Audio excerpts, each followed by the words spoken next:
I get this feeling, sometimes it even washes over me, where I just feel completely calm, and I know that I'm at least on the right path.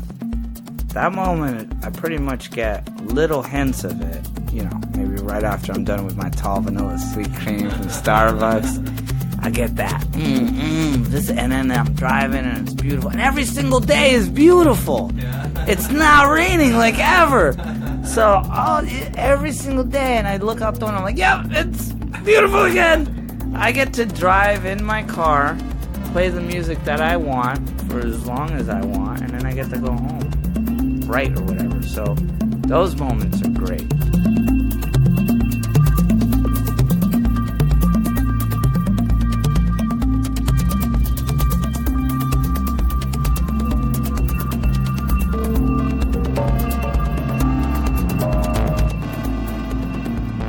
What's up, everybody? Welcome back to A Flair for the Curious. I'm your host, Anthony Swindell, and you just heard from today's guest, Mike Baez, about what it's like for him to drive around LA after being in New York for so long.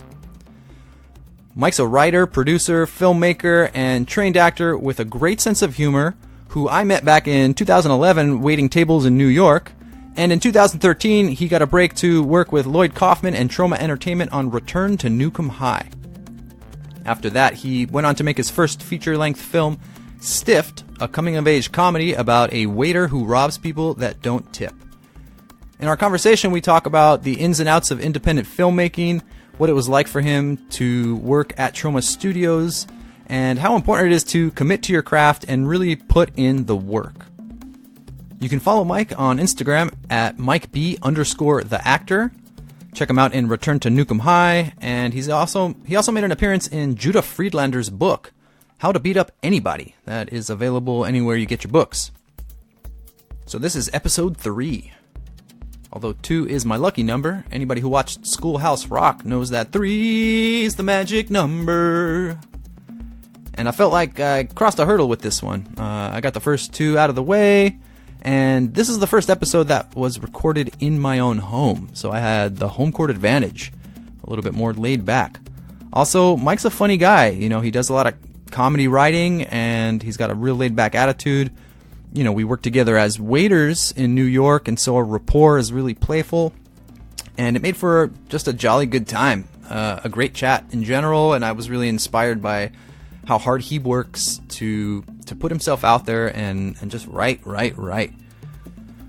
At one point in the conversation, we talk about the crossover between the Teenage Mutant Ninja Turtles cartoon and the Toxic Crusader cartoon.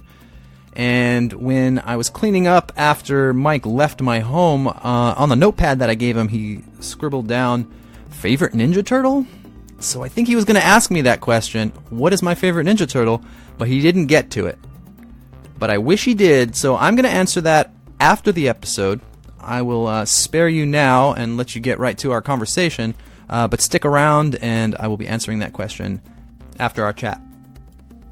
Check out the links to some of Mike's work in the show notes or at aflairforthecurious.com.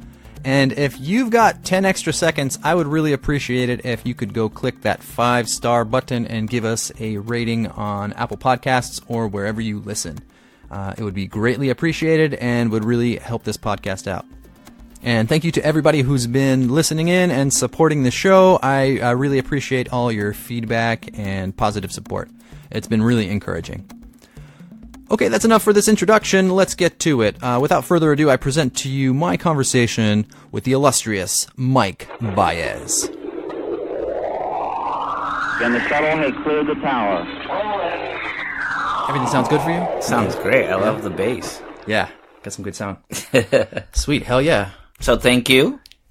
Yeah, Mike Baez, good to have you here, man. Thanks for coming out. Oh, dude, it's my pleasure. haven't seen you in the longest. Yeah, it's been like 2 years? Last time we met up in Echo Park? Echo Park, the Tribal Cafe. Tribal Cafe. Yeah, because it was about halfway the distance from where we were at, because you were out on the west side. Gardena, holy shit. Sleeping on a couch. Nice. But now you're big digs in Pasadena? Yeah, Washington Boulevard right over here. Whoop, whoop. Yeah, that's cool, man. Yeah, I grew up nearby right here in Alhambra, so there's ain't shit going on there. So we used to always cruise up to Pasadena to go to shows or check out art, or we'd take the bus up and skateboard down that big ass hill. Oh, yeah. Old Town is pretty popular. Yeah, I'm Old noticing. Town. Old Town. That's where all the cool kids go. Yeah. Yeah. So what are you thinking of Pasadena? How's it different living over on this east side? I don't like it. No? No, it's too rural. It's just, you gotta go down to Old Town to just see even, like, people walking around. You know, Yeah. that part of Pasadena is just kind of a little ghetto. I didn't know. Washington, yeah, you're way up there, and Yeah. everything's kind of spaced out. It's good if you want to go hiking up in the mountains. Oh, but yeah, that's really close. But, wanna hit that's the not me. No. I'm a city boy, dude. Yeah. Yeah. Mountains are not my thing. I hear that. Yeah. So we met in the city, right? Working at the Dallas BBQ's barbecue. joint. Yeah. We'll get into that because I was super excited to see it on film in your movie, Stiff. Yeah, crazy, right? Yeah. All right. Yeah. Well, before we jump into that, let's tell people who you are. So you and I know each other from our time as waiters in New York, but it's been a while. So who are you? Where'd you come from? How'd you get to where you are now? Yeah, that was what was that? 7-8 years ago? Yeah, 2011. Yeah. And so I was in New York, actor, filmmaker. And okay, a little about me, right? My name is Mike Baez. I'm originally from New Haven, Connecticut, born and raised. And when I was about mid-20s, I moved to New York for a decade. And that's when I started started going to school. I went to William Esper, and I studied Meisner technique and film acting techniques. And I was always interested in writing and making my own films. But no one ever knew that. Everyone just thought I was going to be like an SNL or try to be an SNL actor, just like a funny act. And then I ended up writing scripts. And I've written 6 so far. One of them got made. And now I'm out here in LA trying to make more films and trying to audition. Hell yeah. And so, yeah, that, and I'm reverting back to Dallas barbecue, right? Mm-hmm. That was where I filmed my first movie. Yup. That I totally, I stole the location pretty much. No one knew but, 2 people that we were shooting there. Oh, man. Yeah, it was great. It was cool, man, because you used some of the same menu items, baked potato rice or fries or whatever. And yeah, I hated that shitty chain. The manager was cool. Atta bringing, his Bangladesh style, and he was super chill dude. But as far as chain restaurants go, you want the chicken and ribs or the ribs and chicken? Oh, it was so bad. Yeah, it's one of those little restaurants, it's a staple in New York. People know all about it. Mm-hmm. And so it goes hand in hand with the restaurant I wanted to show. Yeah. It was pretty much everyone working there is oh man, I just gotta move up to a new restaurant. I just gotta move up to another restaurant, Yeah, that was actually the first place that I got my start at. I came in and acted like I knew what I was doing, but I needed to learn how to carry a tray. Oh yeah. Such a weird, kitschy Dallas barbecue in the center of fucking New York, man. Of Manhattan. So weird. Yeah. I didn't really care for that place too much, but it was cool to see it come out in film, man. I loved it. And I love that you used the perfect stereotypical restaurant manager. Just a big overweight white guy. Not all of them are like that. Atta wasn't like that, but generally speaking they are. Oh yeah. So yeah, it was especially super in New good. York. Yeah. So before we get too much into the film, so growing up in Connecticut, man. I started off, I grew up in Brooklyn and then I moved to LA, but Connecticut's kind of suburby and out there too, isn't it? What was that like? Well, what's weird is that I live a couple blocks from Yale, and it was ghetto. Not a couple blocks, but maybe 20 city blocks. I lived on Grand Avenue in Connecticut in the 80s, and there were gangs and stuff. So it was pretty it's not Connecticut. The Connecticut people see in TV shows or what was the one with Who's the Boss? That was filmed in Connecticut, right? Okay. No, it's not like that. Yeah. Okay. Well, that makes a little more sense. You get a little more content for your writing. Oh yeah, there were definitely my brother was in a gang. Oh wow. Yeah. I saw my brother get beat up. I saw my dad get shot at. Mm-hmm. And this was my neighbors were crackheads and Yeah. Wow. yeah, my parents are ex-heroin addicts. Mm-hmm. Yeah. Wow. Well, yeah, I was going to ask you a little bit about your relationship with your mom because of what you shared in the film. You guys are you could keep referring to her as your friend and not your mom. And you're like, oh, I'm sorry, Mom. You're going to use your first name. And Yeah. You had a real interesting relationship with her in the movie. Does that reflect your actual relationship with your mom? Oh, yeah. Yeah, like, they say write about what you know. And my mom and I I've always told her everything. Yeah. And, like, that movie had to have the character sort of grow out of his, it's like a coming of age tale. Like, this guy has to finally stand up for himself, and it doesn't just reflect on the people outside of his house. It sort of starts with him inside and being sheltered by his mom, that he's unable to like break out and become a man. And I think that's like just a great story overall. I don't think, honestly, that it was executed very well in Stift. It was your first movie, right? Yeah. So you're working out the kinks, but holy shit, man, it kept its pacing. There was action through the whole thing. It kept it moving. What I really liked about it too, because I know you personally and I know like your stand-up comedy style. Yeah. It had that flavor through the whole thing. Like, let me be my own man, Mom, and can you wake me up at 4?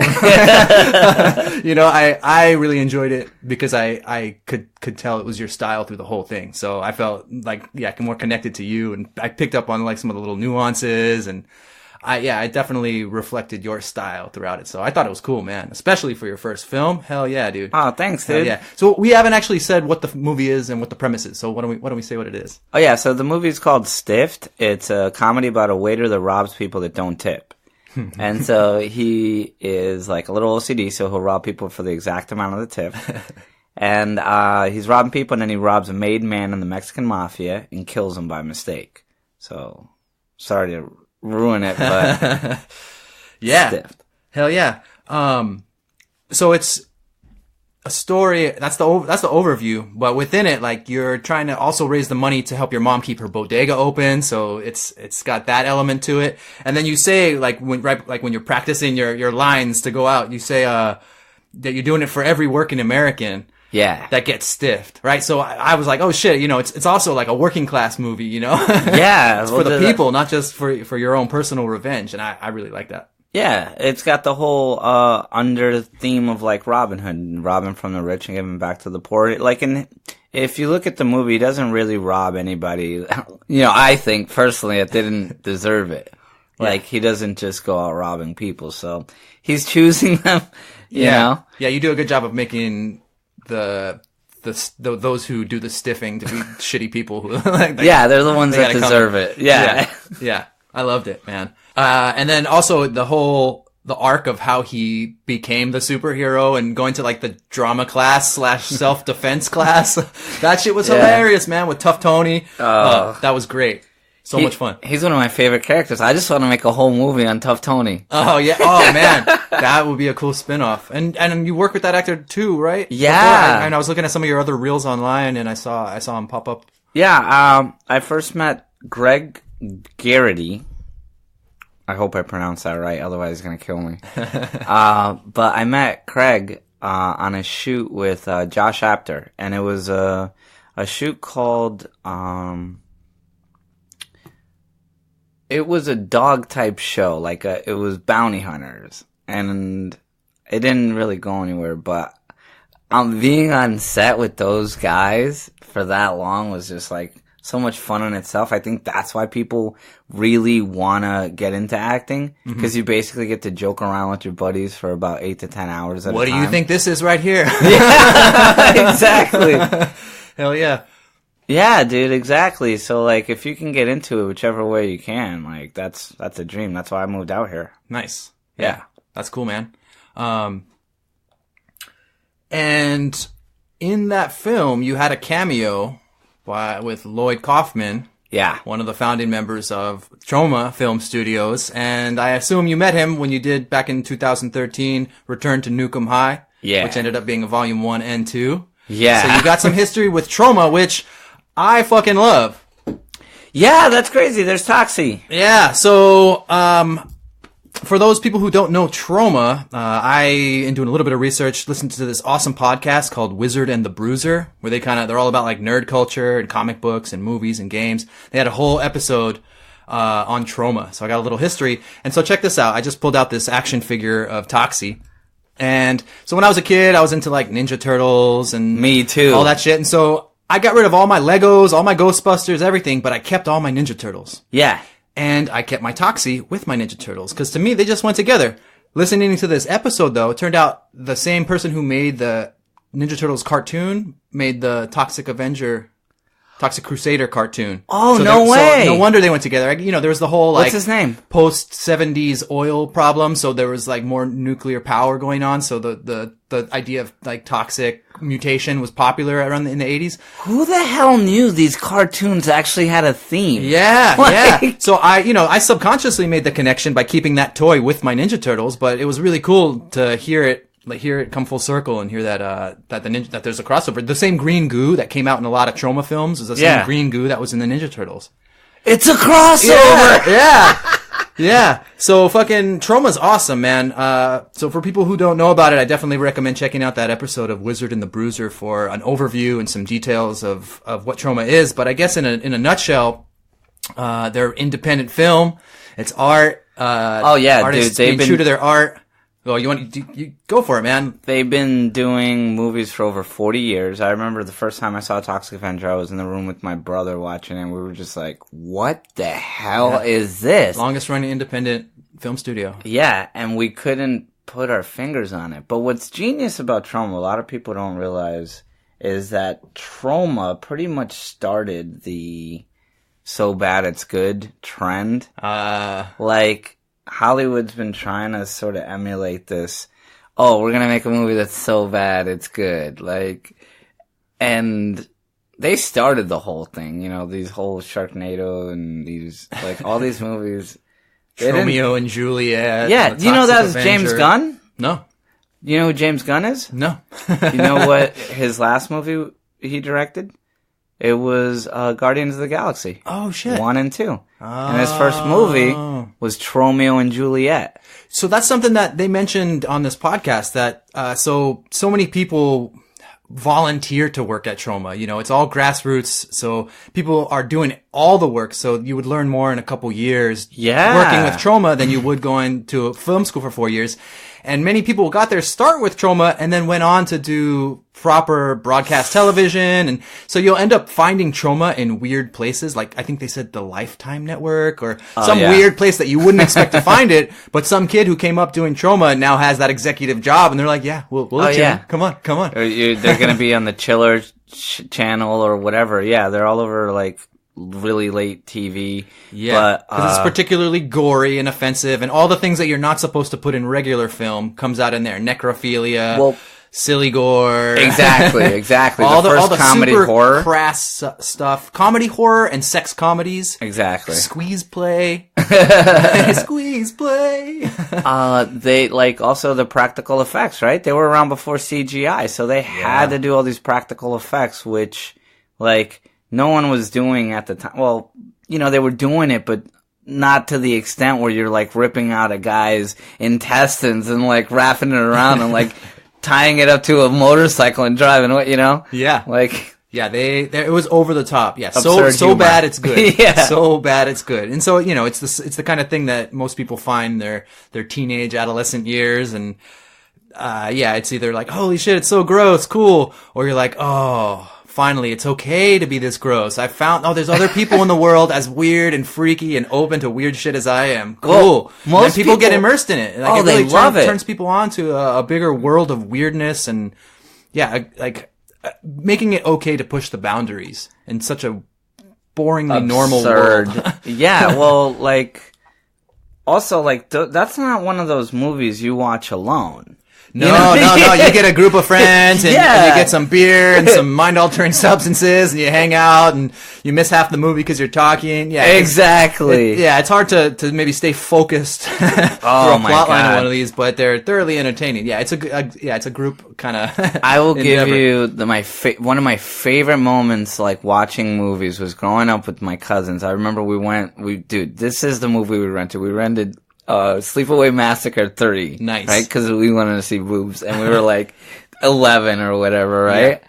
So we get back to the house, we start watching the movie, and we realize how bad the movie is, right? But I'm sure there's just enough boobs in it for you. Oh, in the opening, 5 minutes, we had our fix. So then, but then, there was this one scene where, a guy is gonna machete hack a girl, and you see the shadow of it going up. And in the bottom right-hand corner, you see the ketchup squeeze bottle squeezing on the wall. And I just thought, they didn't think to take that out? Or, zoom in just a little? One take. We're on a budget, man. Film wasn't digital back then, right? So dude, yeah. It cost to roll. We laughed so hard. Yeah. Yeah. I was all about the Troma coming up. As a youngin' looking for weird shit to get into, man. Oh, dude, if you want, I could call Uncle Lloyd right now. He'll pick up. Oh my god, that's amazing. Yeah, wow. Yeah, let's talk about Lloyd for a second. So he came out in your movie. Yeah. First he's dissing you, and then he eventually comes around. But yeah, it fucking blew my mind to see him in your film, because I guess I didn't understand the extent of your network and all that you had done, and I kind of just knew you as my homie who was the waiter, who was into some stand up and had a flair for making film, but I didn't understand that you're in the biz and you're networking and you're doing it and you got all these connections. Somewhat. I wouldn't go there. I mean, somewhat. I mean, you're working with other artists and other actors, and you're doing something. I'm trying. You're involved. I'm trying for sure. You're making a go of it. So you got Lloyd to come out in your film, and that fucking blew my mind. But that's because you worked with him back in 2013 on Return to Nuke Em High. Yeah. How the hell was that? How did you come into that job? I know, they're in New York, so I imagine you can go to auditions and stuff, but how did you get hooked up with that film, and how did you get in? And so I auditioned just like everybody else. They had a thing on Actors Access, they put it on Craigslist, they put it on they put it everywhere, and I remember seeing it all over, and I remember thinking, I saw Nuke Em High when I was a kid, and so I auditioned the first time, and they called me back. I had 5 callbacks where you'd go in and you'd do all these lines, and there was all this really high energy, and that's what they, I think, really wanted, were just really high energy, good actors, and instead they got me. No, man, you're a hell of a character, and everything in Troma is over the top, and you're a character yourself, man. I was given one of the best characters. Initially his name was Wheels. He's on a wheelchair. Because he's in a wheelchair, right? I mean, okay, it's kind of offensive, but it's pretty funny. A lot of Troma films are offensive. They go with a lot of racial stereotype names. Oh, yeah. And they're pushing it. And Wheels was one of the coolest characters, because one of his lines is we mutated, and my wheelchair is mutated too. It was so, that was great. And so then after the 5 callbacks, they invited me out to Niagara Falls for 6 weeks, where we shot, and we all stayed in a funeral home. I shit you not.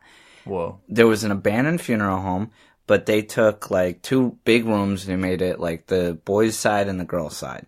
And we spent 6 weeks out there in Niagara Falls making a film, and Lloyd inspired me so much after watching him to make Stiffed. Yeah. I said that right after we wrapped on that movie, I said, I'm making Stiffed. I don't care. You got your feet wet, you got a taste of it, and you got to see. So the thing about Troma is they're doing it themselves. Lloyd is famous for doing multiple jobs. Yeah. And also, everybody says he's got super friendly attitude and he's always super positive. Was that your experience too? Just all good? No. I mean, I heard he'll come out and the first day fire somebody to set the precedent and make sure everybody knows what's up. But no, that's the rumor. People, they say that in Hollywood, go out your first day and fire somebody, but prison, he never did that. Win a fight your first day in prison. Exactly. Just knock out the biggest guy. Establish your dominance. Yeah. No, he didn't do that. But also he did yell at times, but they were friendly yells. He yells. Don't get me wrong. He will yell at you and then immediately apologize and say, you're doing a great job, though. Get back here. Come over here. Nice. This is what you get no, what are you, this is Lloyd. No, what are you doing? No, get back. Okay. What are you, a moron? Okay, I'm kidding. Get over here. You're doing a great job. So, no one ever...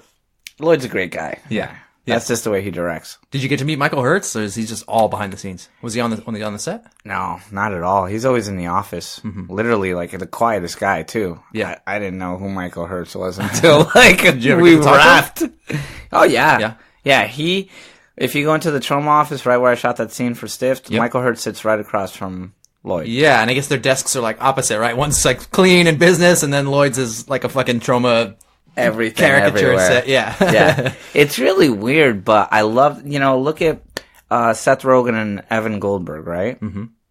They're pretty much like, they're always teams. If you look at the trend, like really good movies and people that make movies, it's never one. It's really hard to be one, so... Yeah, usually people who are really ambitious are a little bit eccentric. Like, I'm starting to embrace my own weirdness and my own artistic inclinations, and I'm starting to see, you know what, like, I've got some shortcomings that after 20, 30 years of working on, they're kind of not really changing much, so maybe I need to just go with my strengths. Oh, yeah. And find a team or a partner or somebody that can complement me so we can work together. Oh, yeah, dude. I think that's a good way to go about it. And yeah, you're right. There's a lot of teams in the arts. Find the yin to your yang. Yup. Know what I mean? Like, Lloyd is the polar opposite. He is, like, out there, always cracking jokes. He's the face of Troma. And then Michael Hertz is the business side. But they have very clear, like, sort of responsibilities and understandings of what they do and what they don't do. Yeah. Yeah, it's a great way to run your show. So this movie, it's kind of it is a remake or an extension of the 80s version class of Nuke Em High. Yeah. Which it has been described as a punksploitation film. Right? Just like over the top punk kids that get all mutated and end up doing some crazy shit to the school. So I watched Stift, but I wasn't able to watch Return to Nuke Em High before we got together. So what's the premise of the film, and tell us a little bit about it? Oh, you can't ask me. The premise of a Troma film? How long is your podcast? In a nutshell. Okay. Also, to answer that question, is as long as we want to make it. So okay, great. As soon as we're done, we can cut and roll, or if we want to get into the details of your life and what makes you cry, we can go there too. Oh no! Yeah, man, we can keep it as short or as long as we want to go. So yeah, Return to Nuke Em High. Return to Nuke Em High. So the original was about kids that were in high school and smoked some toxic weed. Like there was also a nuclear plant. A nuclear power plant, right? School. Yeah.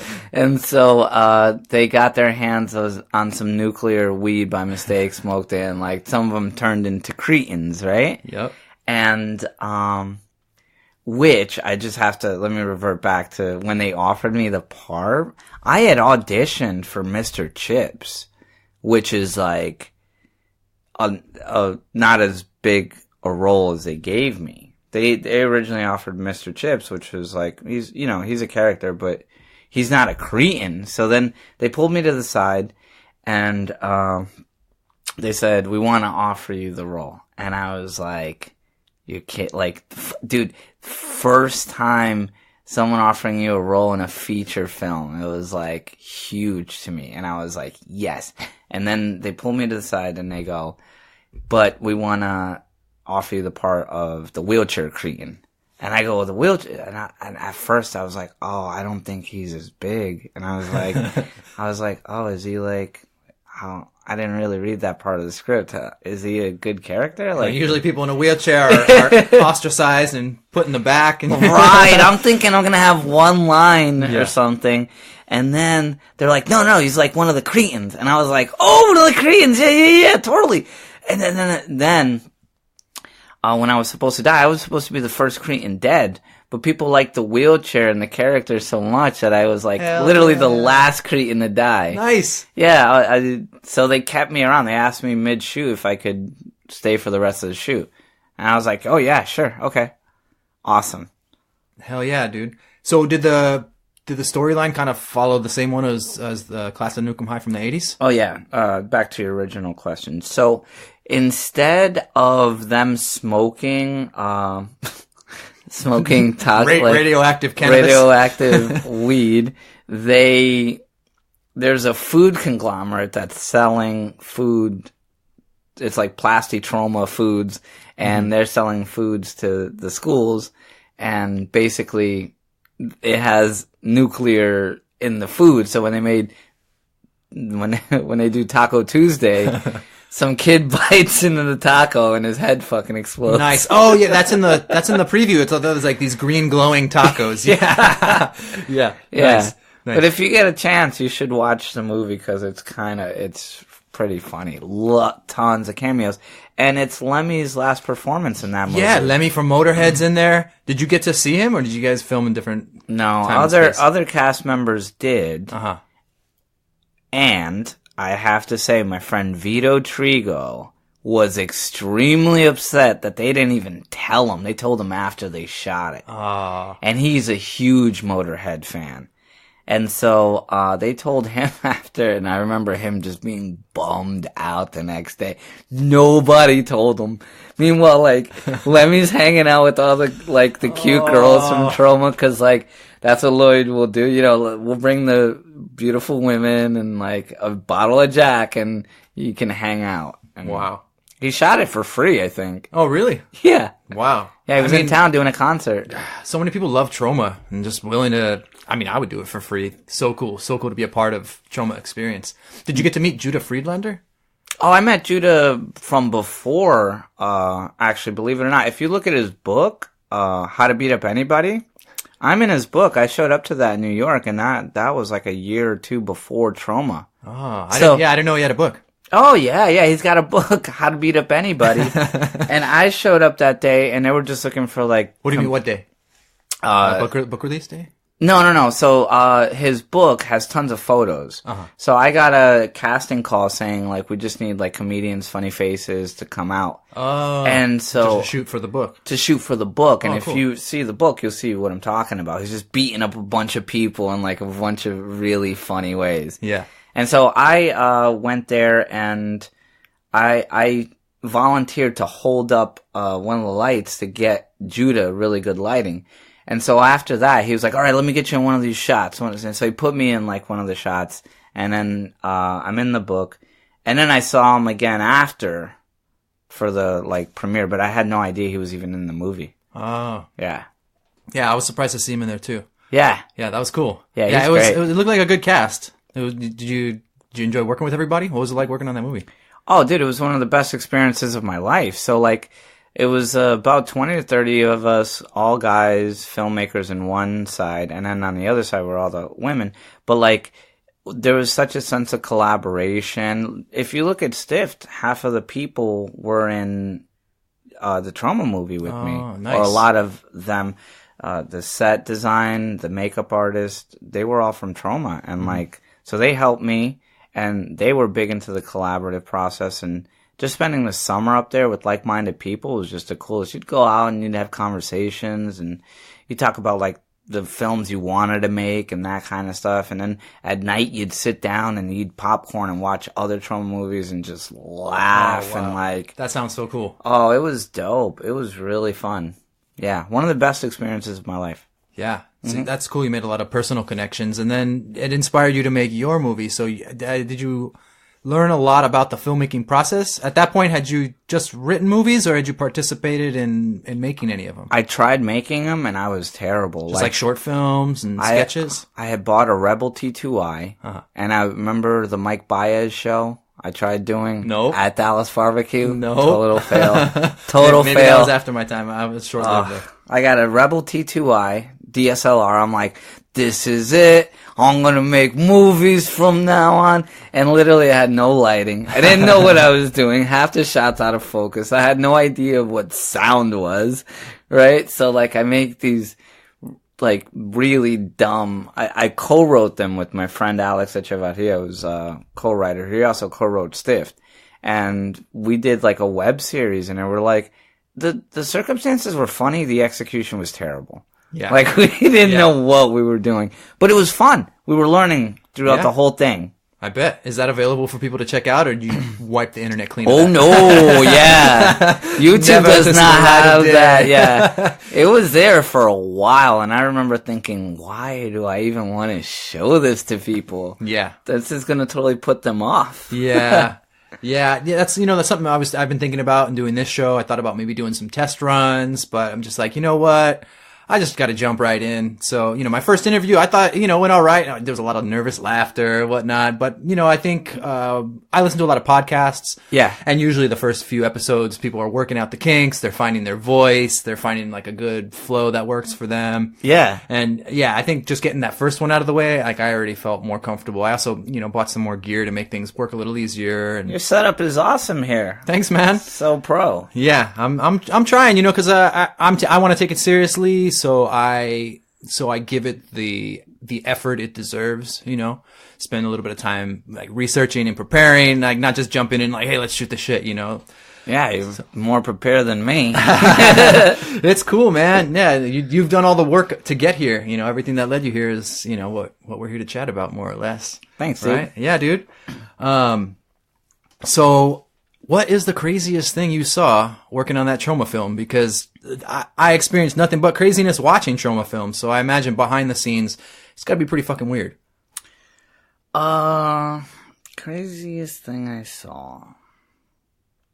To be honest, it wasn't too crazy. I think like a weekend, one guy hit another guy by mistake or something like that, and he got fired. I wasn't even there.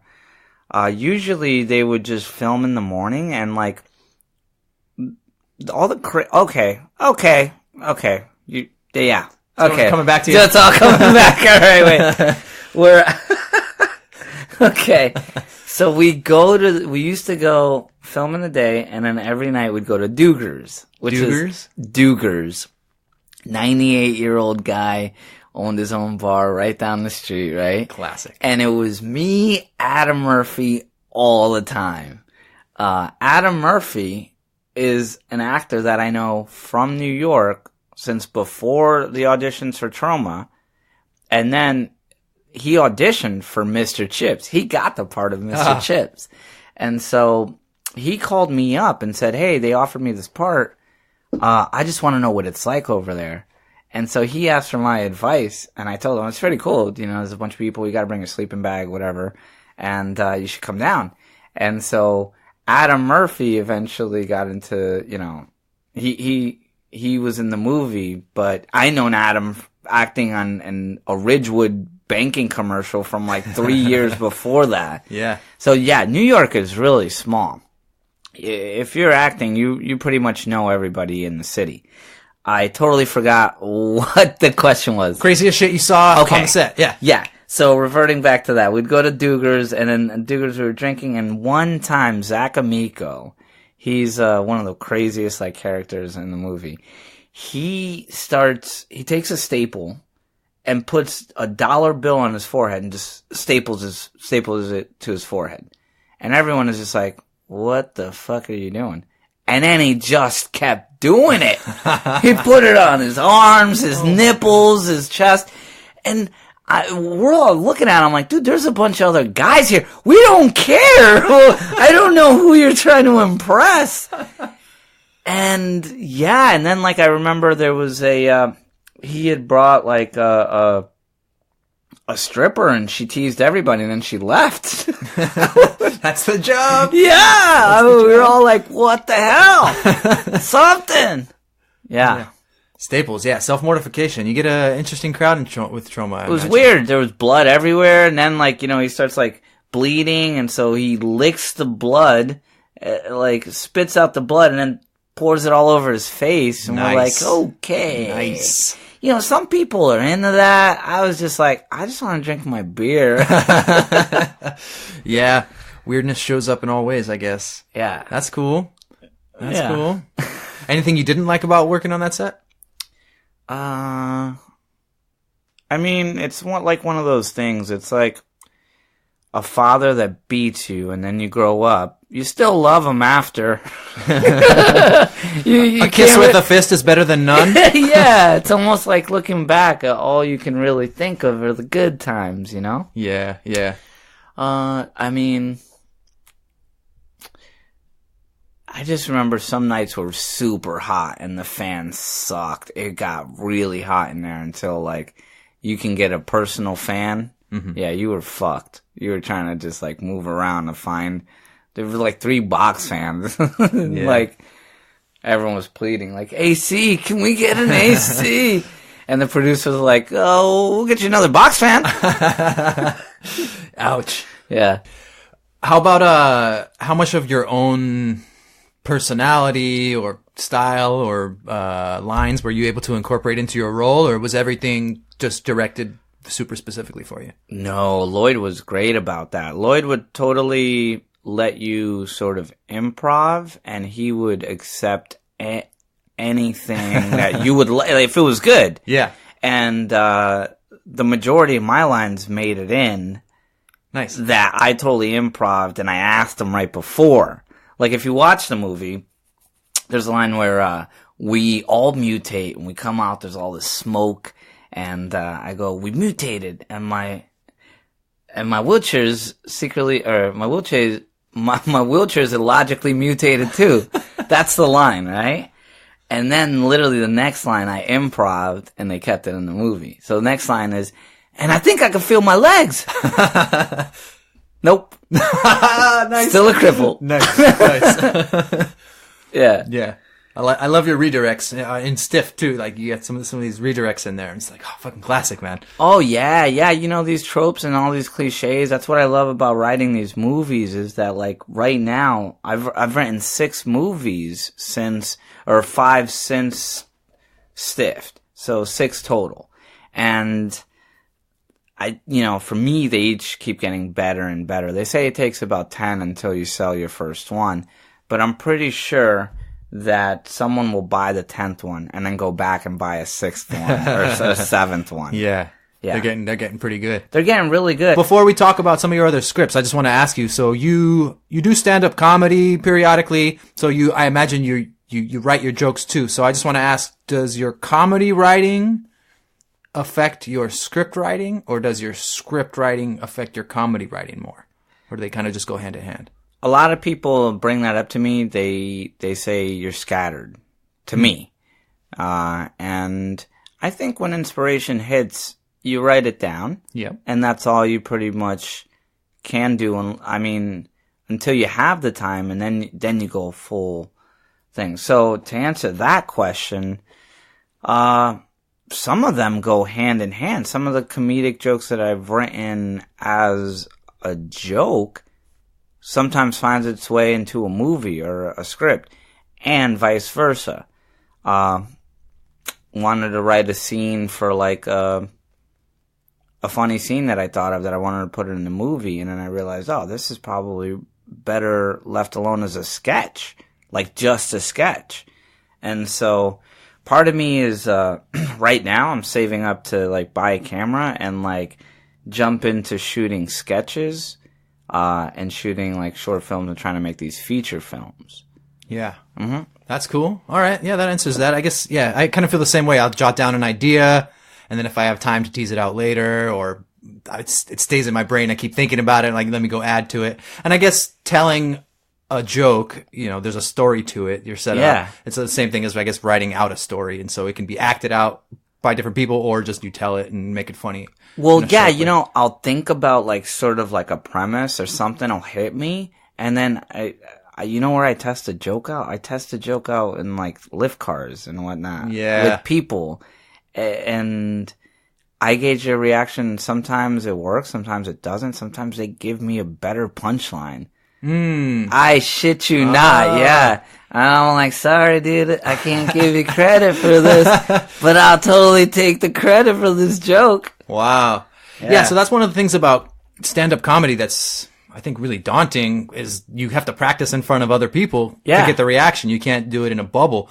I think that's part of what this podcast is for me. It's like maybe an intermediary between doing stand-up. I'm hitting the record button, so maybe that's even a little more dangerous because it's out there forever.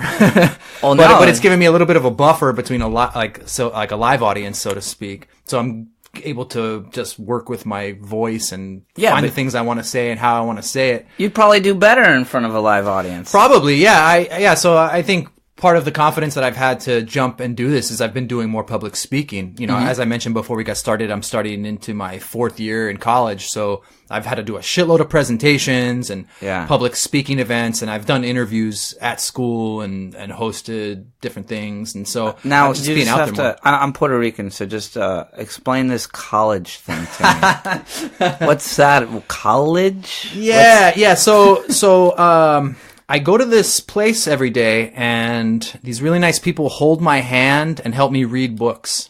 Okay, work. Is it? No, I'm actually paying them huge amounts of money, and they're gonna just hold my hand and help me understand the book. Oh my! And then, Yeah. to make sure that I understood it, they're gonna make me write a bunch of shit down and try to teach it to the class. Yeah. That doesn't. That's why I never. But when I'm done, then I'll be accepted by my peers as a successful individual who is respectable and deserves a modicum of. People in Boston will then talk to you, dude. It's like that in Boston. Yeah. Oh yeah. You go to any bar within the first 5 questions, like kid. I'm not kidding. So where do you go to school? And this is men, women. Doesn't matter. Right? Or like, where'd you study? And if you don't say college, like I never went, I'm not like, I'm a waiter, they'll turn their back on you so quick and just start talking to somebody else. Yikes. Yeah, there's like, oh, this person obviously has no substance. So why keep a conversation? You know what I mean? Yeah. But I noticed that like in Boston is somewhat similar to like Los Angeles, where you and I both know at a bar in New York, you know, 1:30 a.m., 2 a.m., you're having conversation with 5, 6 different people at the same time at the bar. Then you're going out for smoke breaks, and you don't even smoke. Yeah. Because you're getting along with people. You're really clicking. Smoke breaks at a bar in New York led me to other jobs. It's how I found out about BBQs. I met another waiter from BBQs who turned me on to the job, who I then ended up being in a band with and playing music in New York with them. The old dude. The crazy dude. Jimbo Brown. Crazy Yeah. dude. Yeah, Jimbo Brown in the Neptune Noon and 40. Yeah, post-apocalyptic hillbilly blues. It was Right. great. Yeah, playing tranny bars and Otto's Shrunken Head. Yeah, that was pretty fucking wild. Yeah. But yeah, smoke breaks, whether or not I was smoking at bars in New York. Yeah, since I quit drinking almost 8 years ago, I've had less social networking in that sense. It's been a lot of academics recently, which has been different. But still a social circle around you that's like-minded, right? Like I said before, people need that. It's a different like-mindedness though. So there's much less arts and creativity. It's there. I just have to dig it out. So I'm going to this Buddhist liberal arts school. Mm-hmm. So pretty much I decided I wanted to move back to LA to be I'm living here with my sister and her family. So I wanted to be a good part of an uncle and a brother and be part of the family. She's got a support system, but I'm not going to have kids and I want to be around the family. But coming back to LA, I needed something to do too. I'm not just going to come back and be a nanny. So let me ask you a question. Buddhist liberal arts, does that stand for blah? It's from time to time. Yeah. So there's this Buddhist college in Colorado, Naropa, and it's like fucking crazy, man. Like people used to give their theses naked, their dissertations naked, and it was super artsy, like out there. And I thought it was going to be like a baby version of that. Yeah. But it's from a different Buddhist tradition. They're a little bit more conservative. Oh, yeah. So it's I end up being kind of one of the louder people on campus. Yeah. You gotta be clothed. You gotta be clothed. Yeah, it's a little more conservative. Jesus. It's like a prison. But yeah, so I was working and, listening to podcasts to get some new information, but then going home and trying to learn on my own time. And I was just like, man, if I go back to school, then I can spend all my time learning and stop giving my labor away to somebody else's bottom line. Yeah, exactly. So, I went back there and I'm able to have contemplative conversations, and it's an interfaith setting. You know, I'm not particularly religious, but I've been dabbling in religious conversations and just, having deeper conversations. It's been cool to be there.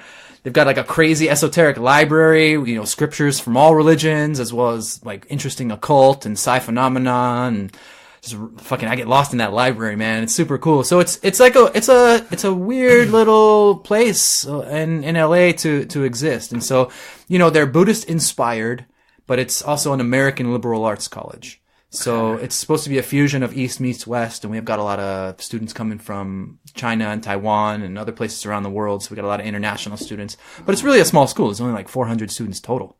So it's not that big. It's really pretty small. Yeah. That sounds. Yeah, but it's like I started to say, it's given me an opportunity to practice public speaking. Right before I went, I came out for my sister's wedding, and I had to give a speech. And even though I more or less read it, I don't know, man, I was just so nervous, and my mic was cutting out, and I just, I felt like I didn't do it justice. And like the next year I took like a public speaking class and learned some of the ins and outs. And by the end of the semester, I was like feeling super good about it. I was like, man, I wish I would have took that class before I had to give a speech at the wedding. Oh yeah. I mean, I took a stand-up comedy class before I went up. I couldn't try doing that by myself. Yeah. I didn't know how to really formulate a joke. Like, you know how to be funny, but you don't know how to formulate a joke, and that's a difference. Mm-hmm. I had a friend say, I'm going to write the best set, and then I'm going to go up and do it. I said, you're probably not better. Yeah, you're probably better off just going up. All right, like your jokes, and then just go up. And it took him like a year, and he finally goes up to an open mic, and one joke lands, and literally the rest of his 5-minute set was a bomb. And he gets off stage. I'm like, hey, you got a good joke in there.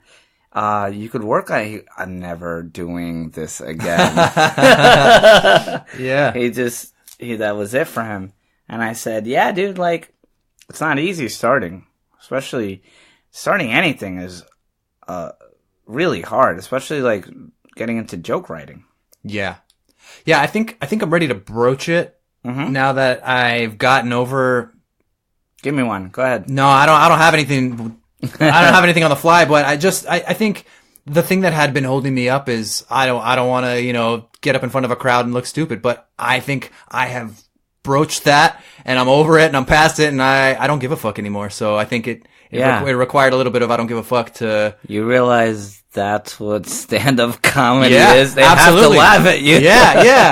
Yeah. And make a fool of yourself. Go ahead, it's fun. I think I said this in the last podcast about like artist. I thought artist was a dirty word because I thought you're not taking life seriously enough if you're being creative. But the reality of it is, I've been taking myself too fucking seriously for a long time. Like, I'm a tall, lanky, goofy ass motherfucker. I'm silly, and for some reason, I think I've had this idea that doing things like getting a degree or wearing a collar from time to time are going to get people to look at me with respect. But who the hell am I to like demand respect? Like, I'm just as goofy and learning what it is to be a human just like anybody else. And so I think I've, now I'm in my upper 30s, and I'm feeling into what it means to be me and put myself out there in a more honest and vulnerable way without worrying so much about what the backlash is going to be. Oh, yeah. I mean, I have people tell me all the time that, like, well, this isn't good. Why are you going to make it? And because I want to, or this joke is not funny. Don't say it. I'm going to say it anyways. I'll always hear someone out. Constructive criticism is exactly what it is. It's constructive. But some people don't know how to say it a certain way, and at some point as an adult you have to say, I'm listening and I'm going to take what I want, but then I'm still going to do pretty much what I want anyways. Yeah. And that's what I think being an adult is. It's almost like full circle, going right back to being a kid, right? Yeah. Because then you're growing up and you start listening to everybody else. You start listening to everybody else but yourself. And then you know yourself better than anyone. You can say, no, I can do this. I can do this. you know? Yeah, and other people are going to doubt you, and listening to them makes you doubt yourself sometimes. Oh, yeah. So until you're confident in what you're doing, you got to kind of block it out a little bit. Yeah. And I feel also like when your creative juices are flowing, and you're like, well, this bad joke is getting me to that good joke or whatever. Yeah. Like, it's all part of this flow right now. So quit stifling my flow and let me just jive. Yes, exactly, dude. I have bad jokes purposely that I do say, and then because it's the recovery line that gets people laughing. Yeah. And people in cars will be like, oh, that's such a dad joke. And I'm like, that's because you're not drunk in a bar. Yeah. So have you always felt comfortable just being out there? Like for me, I know even being a waiter, like I don't mind talking to people, but that initial thing is kind of hard for me. So being a waiter has been helpful for me to like go up to people and talk to them. Have you always felt outgoing and comfortable being in front of people? Yeah. I mean, that was pretty much only after I got my teeth fixed. When I was a kid, I had really bug teeth. And then one of them had a chip in it. They used to call me Chupacabra. That came out in the movie a little bit. I like that scene. Yeah. That was a funny scene. And so, I got my teeth fixed and then, you know, I just felt like when I was a kid, all I ever wanted was just to have straight teeth.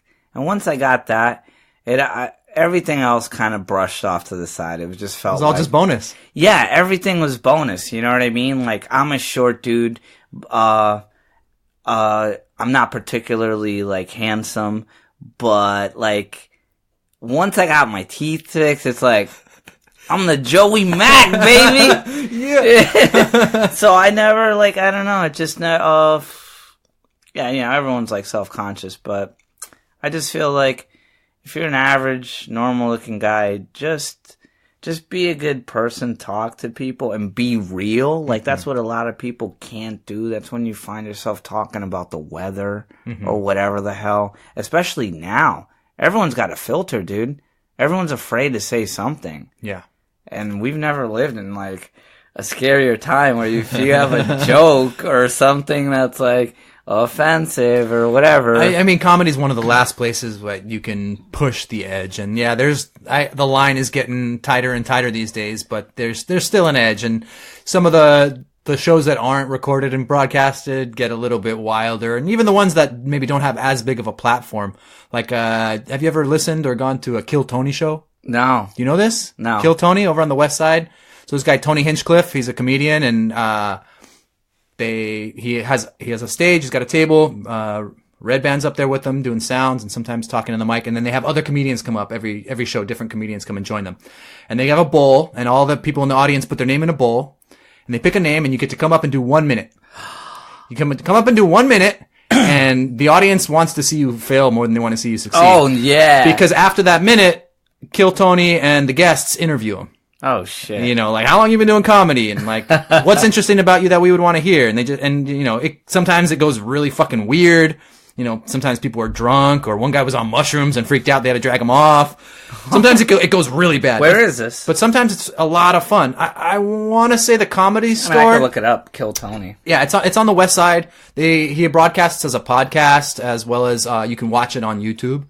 Which I think last winter break, I pretty much spent the whole break just watching that shit, and I was like, oh my god, yeah, I got pretty immersed in it because you're just watching people who maybe it's their first time, or people who have been doing it for a few years. So you get a good range of new comics, and then you've got the vets on stage just cracking wise and also interviewing them. So it's fucking entertaining. If you're interested in going, I'd go down with you sometime. Oh, I'd go whenever. Yeah, dude, you let me know. Let's go to a show. That was like, that sounds funny as hell. Watching first timers that have never gone up. And it's just 60 seconds, so it's not that painful. Like the American Idol of stand-up comedy, where people get to just look at you and be like, what the hell were you thinking? Yeah. Because the majority of the first-time jokes are funny to only those people.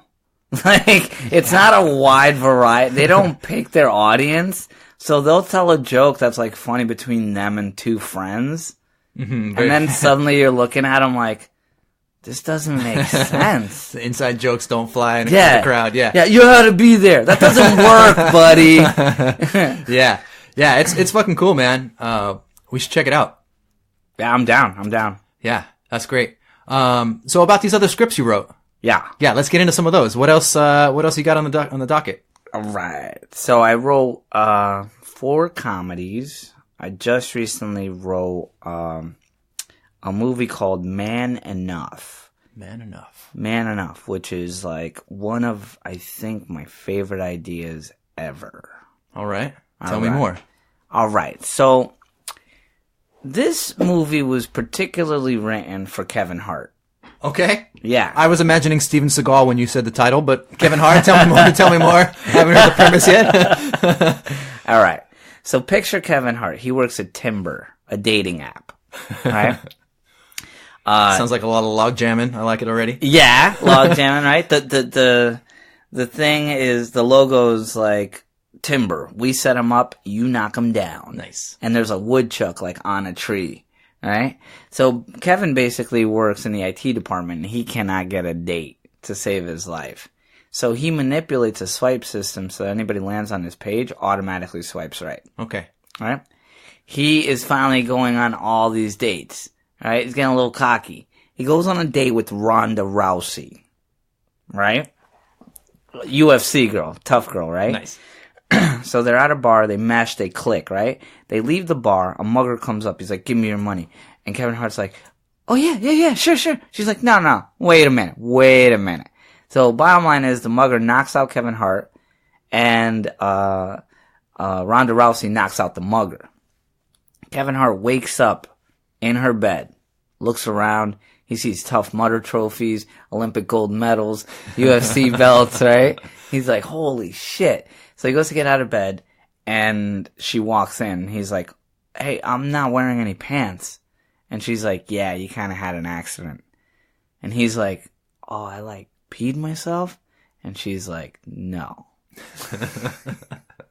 So basically, he is completely emasculated. The next shot is him walking home in her jeggings, doing the walk of shame, right? She's trying to call him up, and he's like, no, I can't, I'm really busy, until his friend convinces him that you just gotta prove to her that he's man enough. And so, the rest of the movie is proving to her that he's man enough. I like it. Yeah, it's of the times, it's great, it's, you got Kevin Hart being Kevin Hart, Ronda Rousey being Ronda Rousey. It's perfect. So if you guys are out there, hit me up. Nice. That's cool, man. What's the one that's not a comedy? I wrote one it was originally called Deadpool, about an Uber pool ride gone wrong. So a guy basically... What's the genre? Horror. Horror. Yeah. It's more psychological thriller, but... it's got its horror elements. Mm-hmm.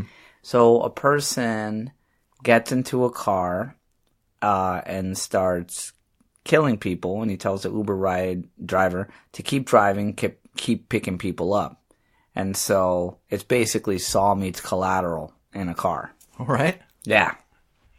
Should be not too expensive to film. Yeah, you nailed it, dude.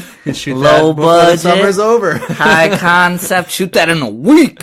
Hell yeah. 50 grand. I like that. Eric Roberts. So, speaking of shooting on a budget, I just gotta say I liked noticing in your music credits to Stiff that fatty Kevin MacLeod soundtrack. Oh yeah. That was I can't. Looking for music for this podcast. I used some of that in the first episode, and I may end up using some more. Also, to anybody listening, I'm looking to get some good music for this podcast, so I'm looking to reach out to some funky music producers and whatnot. I might do that Artlist subscription. Yeah. Have you heard of that?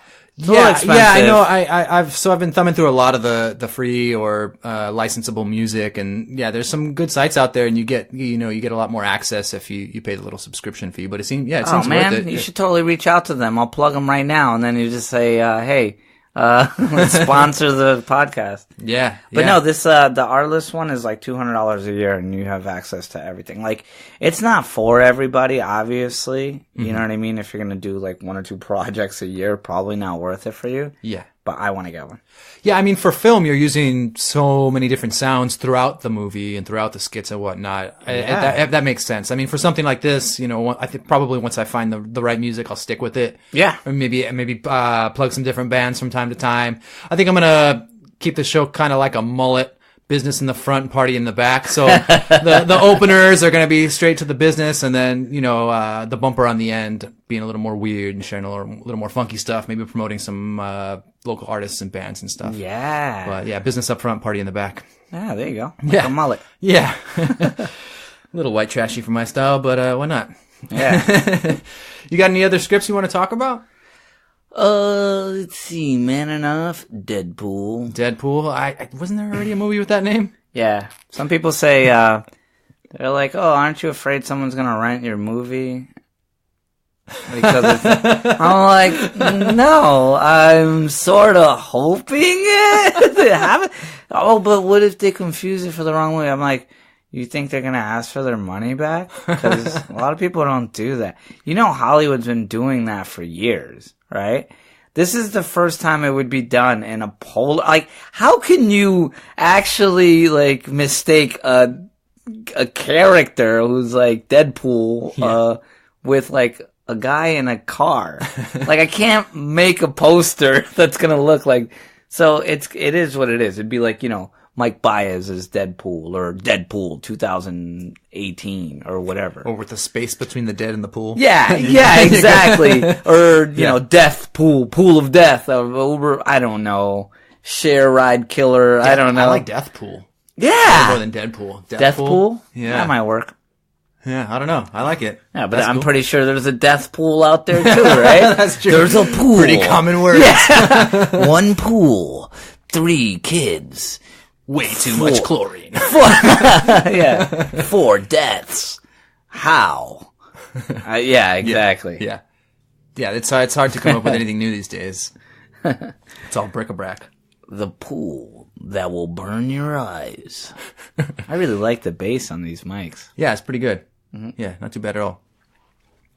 So how's your comedy been these days, man? I haven't been doing it as much.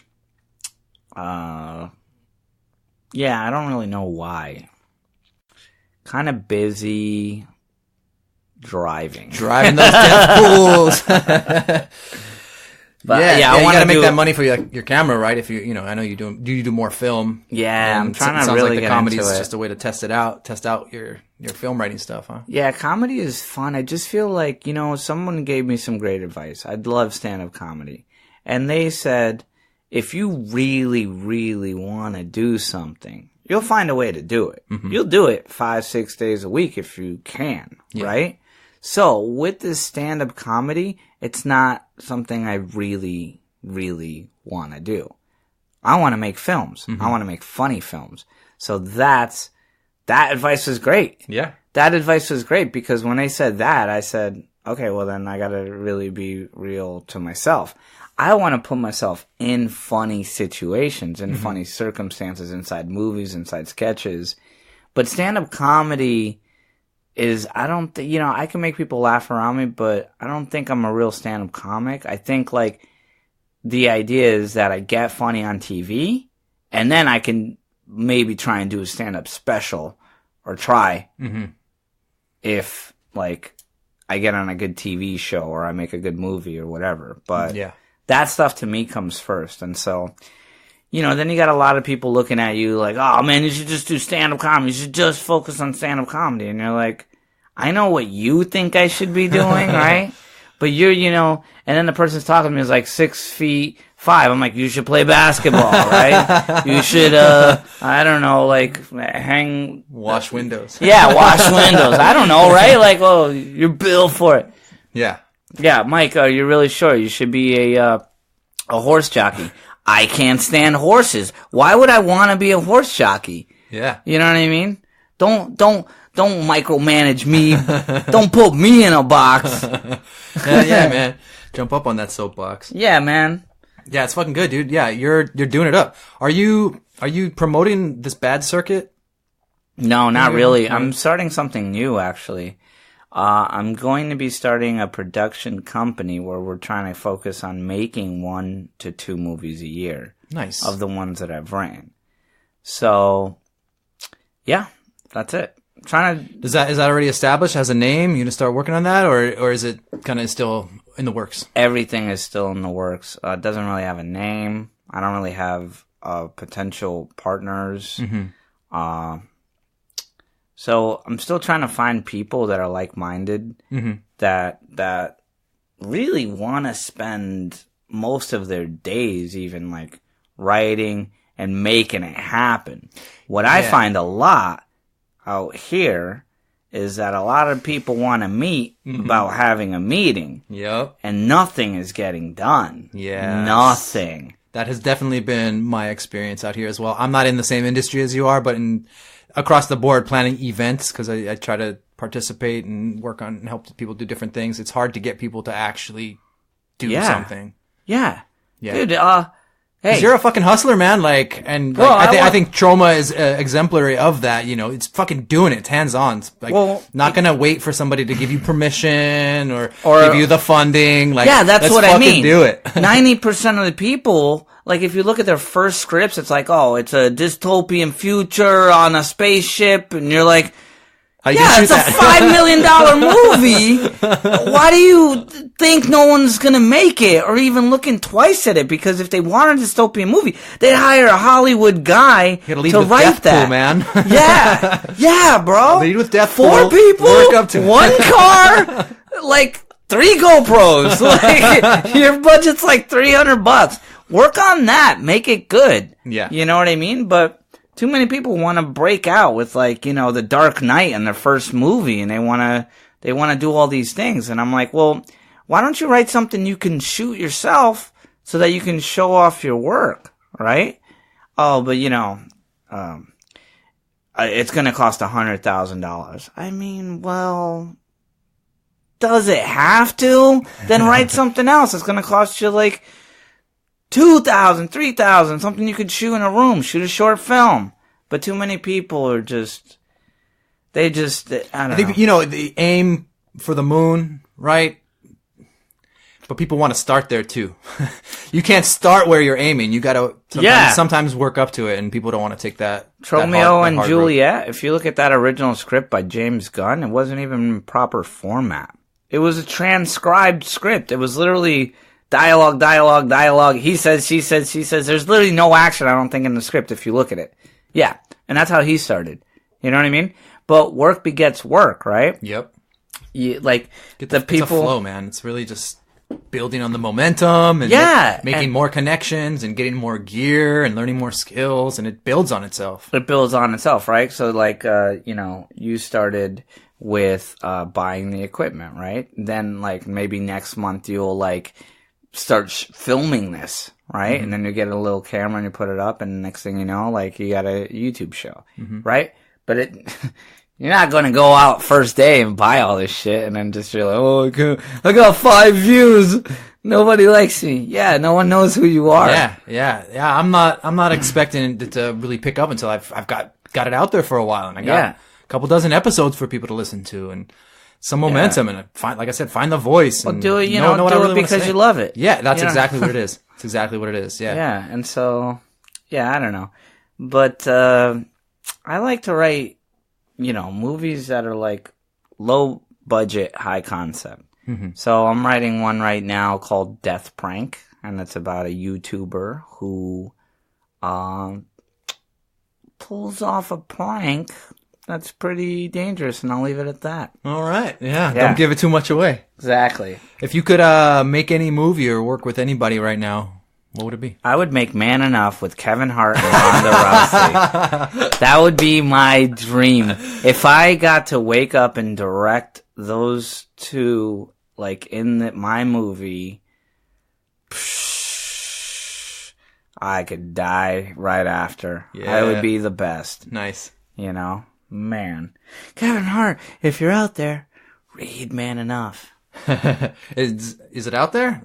Man Enough is done as far as a script. I just don't have a literary agent. Oh. So I can't even send them this stuff. That's the other thing, There's a lot of nepotism and who you know in Hollywood, and until you meet the right people, man, you can't even submit. You've been out here for a couple years now? 2 years. 2 years? Yeah. Is there anything you would point people towards to check out or to look at to get a hold of you? Like, we'll include your contact and stuff all in the show notes to this episode. But if you want to point people towards your work, you got Stiff out there? Yeah, I'm going to start centralizing all of my videos because for a while I was making music videos for people and I was being a cinematographer. And I saw that one. You had a video on there and then I clicked on it and it's just like this lady singing this like beautiful, peaceful music. And I'm like, that doesn't look like Mike's style. Like the cinematography, it was good. And so I figured that must have been what it was. And so, that's just a music video I'm editing right now. But if you look at my, I have a DP reel, but you know, I realize I'm shooting on like a Sony A6500. You have real cinematographers out there with the red. But what I wanted to do was I wanted to make music videos for people that could like only afford like $200 or $300, so that way I win and they win, and then they would still get a really good like shot music video, but they're not breaking the bank. Like not everyone is signed. Not everyone has like a recording deal and like $10,000 to blow on a music video. They don't. They usually have like some of them like $300 to $500. And are you available to make those kind of music videos right now? No, I'm not, and that's why I sold my camera, my gimbal, and it broke my heart. But you know, there's certain things I love doing that stuff, and I would like to do it with films, with actual films. The only thing is that those opportunities aren't presenting themselves to me. So I'm trying to hone in and focus on just like three things, which is like writing, filmmaking, auditioning. Mm-hmm. And so even the stand-up comedy has taken sort of a backseat. I used to make music videos for people and shoot stuff for free for their reel. Oh, wow. Because I like doing it. Yeah. But here's the thing, right? And then you got no time for yourself. Mm-hmm. So the original company, like the idea that I had was called Film Favor. And that's what that Film Favor promotion was about. So it's all the stuff I shot. Yeah. And the idea was that you bid on your project. But what happens there is that then you'll never get a good client. You'll never get a named client. You'll never get a branded client, someone that's willing to actually spend money. And like, I was okay with that, but there's a lot of people that they just ask for too much when you offer it for so little. It's almost like they don't respect your work or your time. And then it becomes this thing of like, you're like, hey, can you just pay me the $100 you promised me after I did the 6 revisions on your thing? And they're like, oh yeah, I'll get it out to you. And then you're like, they don't respect you. Yeah, it's tough being so open to working with people because so few are grateful and appreciative and willing to put in the effort that they're asking. Yeah. But occasionally you do find those people and it's magic. So I imagine you had some good experiences doing that, but No, I'm kidding. I'm kidding. No, they were great. Met a lot of real cool people, and they also have given me access to some of their music. So I'll totally let you talk to them after that way. Yeah, let's talk about that after for sure. Mm-hmm. So some of the writing that you're doing now and committing to, does that include like skits? Like I saw that one online, Bro Code. That was pretty funny. And yeah. I come up with like a bunch of sketch ideas every day, and so that's why I'm trying to save up for the camera. Mm-hmm. And I want to do like 3 or 4 sketches, and then I want to like pitch it as like a pilot or something along those lines. Or if not, then just throw it up on YouTube. Yeah. I want people to see my work. I want people to see like there are certain situations that I have thought of which I think are just extremely hysterical that needs to get shot. I'll give you an example, right? Please, yeah. Okay. Guy pulls up to the Starbucks window. He orders his drink, right? He sees the girl behind the thing. She's really pretty. He likes her, right? He wants to leave a tip. But every time he goes to leave the tip, she turns around. So she never gets to see him leave the tip. Something like that, to me, is something I could totally exploit, have fun with, and shoot in like a couple hours, and it would be the most fun, hysterical thing. Yeah. You know what I mean? Yeah.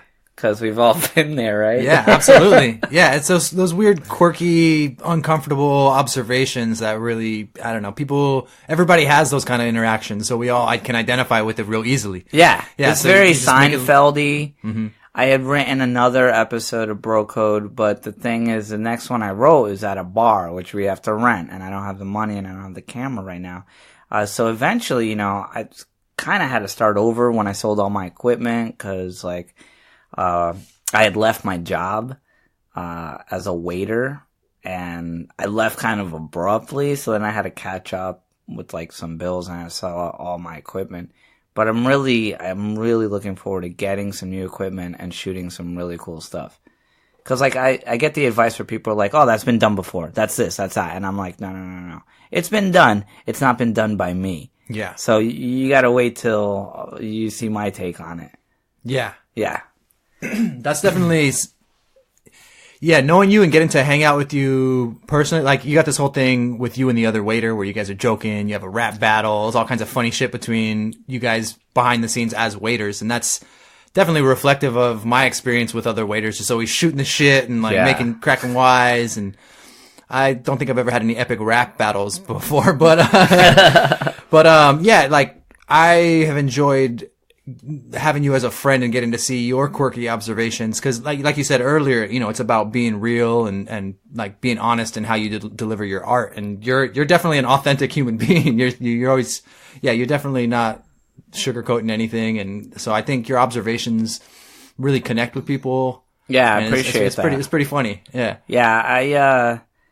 I don't like talking to people that are somewhat like fake or just beating around the bush, being polite and nice. Not that I'm a rude person or anything like that, right? But if you start talking about, like, just stuff I don't like, I'm like, hey, let's revert that conversation back to here. Let's talk about something interesting. Yeah. So speaking of keeping it serious or keeping it real, how about let's talk about Puerto Rico for a second, since you mentioned earlier you're Puerto Rican. Oh. Yeah. So my last guest on the podcast, she actually grew up in Puerto Rico. So we got into a little bit. She's really politically active. So we don't have to delve too far into politics, but, you have family there, or have you been back? What's your direct experience and connection with Puerto Rico? And then what do you think about some of the recent events? Soy Boricua. Yeah, I'm Puerto Rican. I was born and raised in New Haven, Connecticut, but I graduated high school in Puerto Rico. I went back there from 14 to 17. A lot of people don't know that. And so I got to see what it was like. When I went there, before moving there, I was taking what was I taking? I was taking trigonometry in the 9th grade, right? Over here in the States, in Connecticut. And then I moved to Puerto Rico and I'm taking intro to algebra, which I had took in the 6th grade over here. Their education system is like, it's not very good. There's a lot of stuff that's like wrong over there. It's not like, that's not working. Mm-hmm. And the corruption is like at the top of all of that stuff. Dude, it's sad because like people already had a perception of Puerto Ricans and Latinos in general, that they're lazy and there's, thieves and all this. And then this guy, Rosselló, goes and pulls some shit like this. Dude, like, it just infuriates you because you're literally giving, like, person like Trump just all this, like, see, I told you! Yeah. See, I told you! And that's like, that's not what it's about, Well, $92 billion. We see government and everywhere being super corrupt. So I don't think it's fair, although it happens, for people to judge the entire place based on how their leaders behave. Yeah. I sure as shit know that I wouldn't want to be judged by Trump's behavior. Right. So I don't think you can, hold the people accountable. Furthermore, how they responded in that was pretty demonstration, cool. I think speaks more to their character than the actions of their leader. Yeah, that was really cool to see. Like, I love the fact that when they were giving the interviews, they're like, yeah, we're not going to stop. We're not going to stop. We're just going to go every single day until he leaves. And Jesus Christ, that guy, what an ego. Yeah. Like 3 days in and he's like, I understand you're upset. No, dude. No. Yeah. Pack your things and get out. I don't. Okay, let's talk about. No. This guy. Yeah, didn't quite get the message. Yeah. So you still got family down there?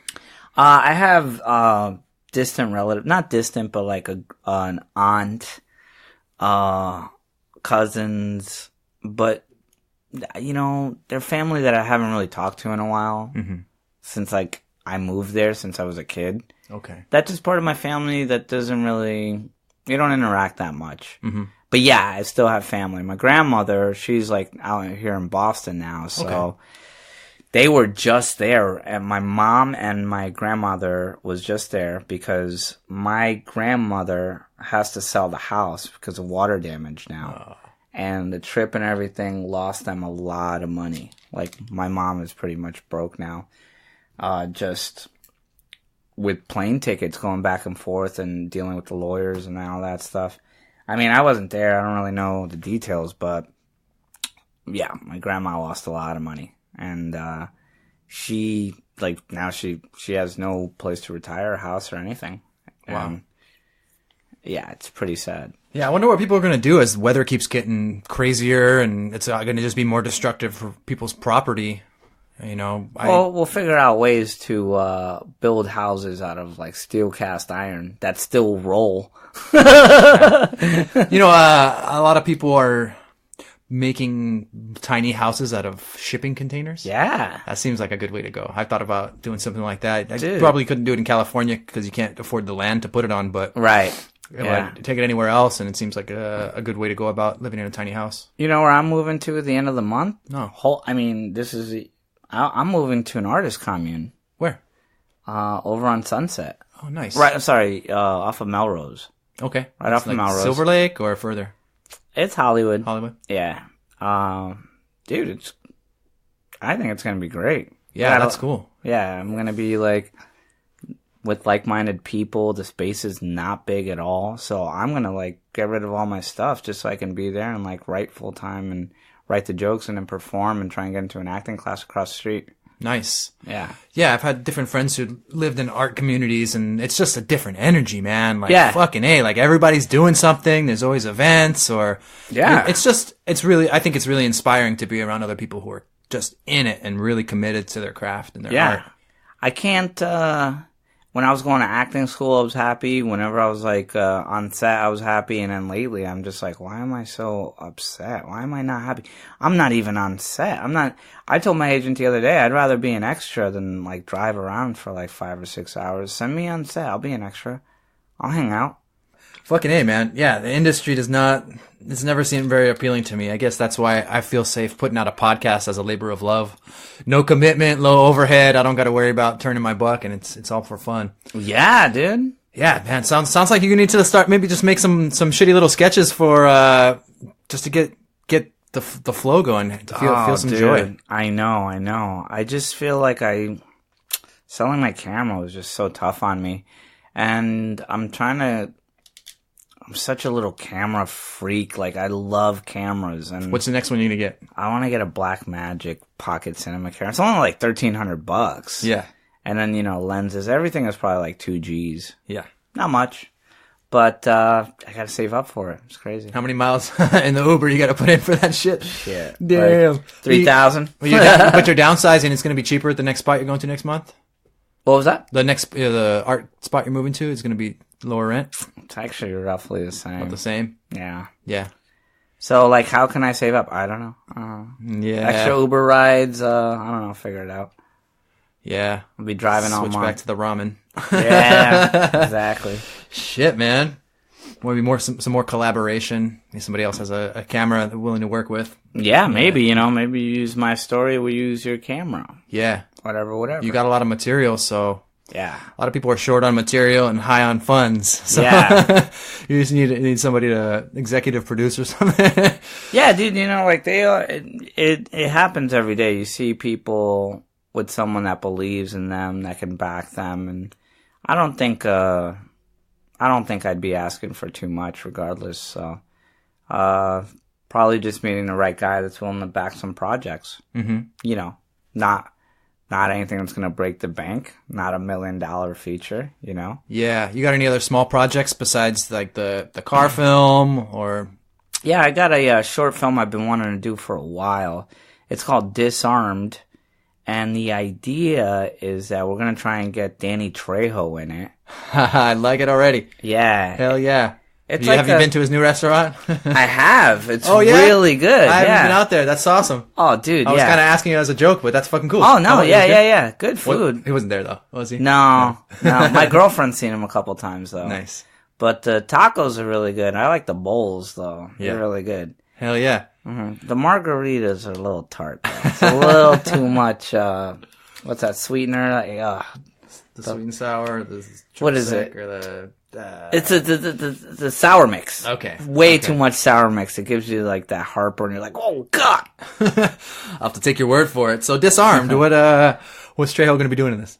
So Trejo would be the lead. I would hope so. Yeah. Yeah, he is he's an ex-disarmament soldier coming... Disarmament soldier? Yeah. What is that? A disarmament soldier or trainer is the guy that shows you how to disarm somebody if a gun is pointed at close range and you are about to die. They'll teach you how to disarm the person and get away safely. Yeah. All right? Gotcha. So he's a disarmament trainer, and so he's back from the army. He's in town, and he's looking to give one gift to someone. And then I can't really say anything else. But it's a really exciting 10 to 15 minute short for me. And I think Trejo would be perfect for it.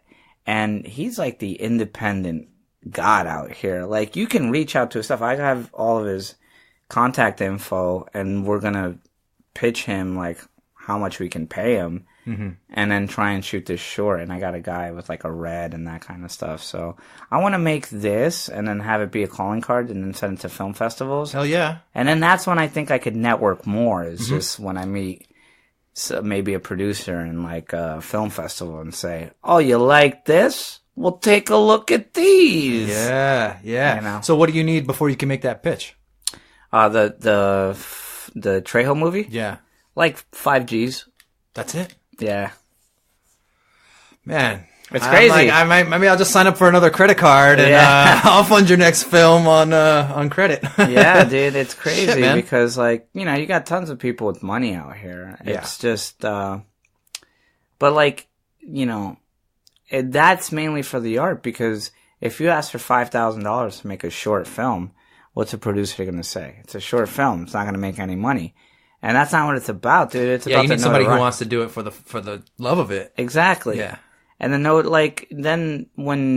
if the movie gets into any film festivals, if it's good enough, right? Then you're a producer on a really good short film with a name actor. Mm-hmm. And then from there, you know, you can get other stuff. That's what I'm hoping. But it's like every day is just a process and a struggle and trying to do it. And it's a collaborative process, man. You know, I wish so hard that I was just born out here and that, like, I had money. Yeah, but then you wouldn't have any grit, man. You'd be writing soft shit. Yeah. Nobody wants to hear that. Come on. Two people talking at a bar. Yeah. No way, man. No way. Oh, man. Yeah, that would be cool to get that made. Did you, were you able to get stiffed into any kind of festivals or Yeah, I got showings? into one film festival in New York. I think it was like, New York Filmmakers. I think that was it. I totally forgot. Yeah, that's all right. And then I had a private screening in Boston where we rented out a theater. Oh, cool. That was dope. Did you film that? I got pictures from it, but that was an awesome experience. We filled up every seat. It was only like a 64-seat theater, but imagine 64 of your closest friends and family watching your movie on the screen. Oh, man. No other feeling like it. That must be so cool. Yeah, it was epic. Yeah, that's great.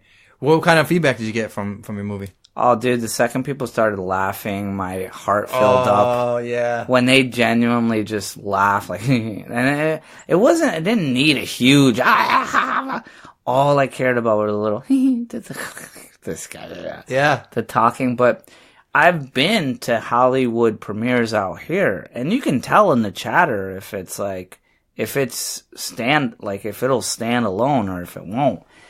If people are laughing in parts that they shouldn't be laughing at, you got another Room on your hand, like The Room, the movie.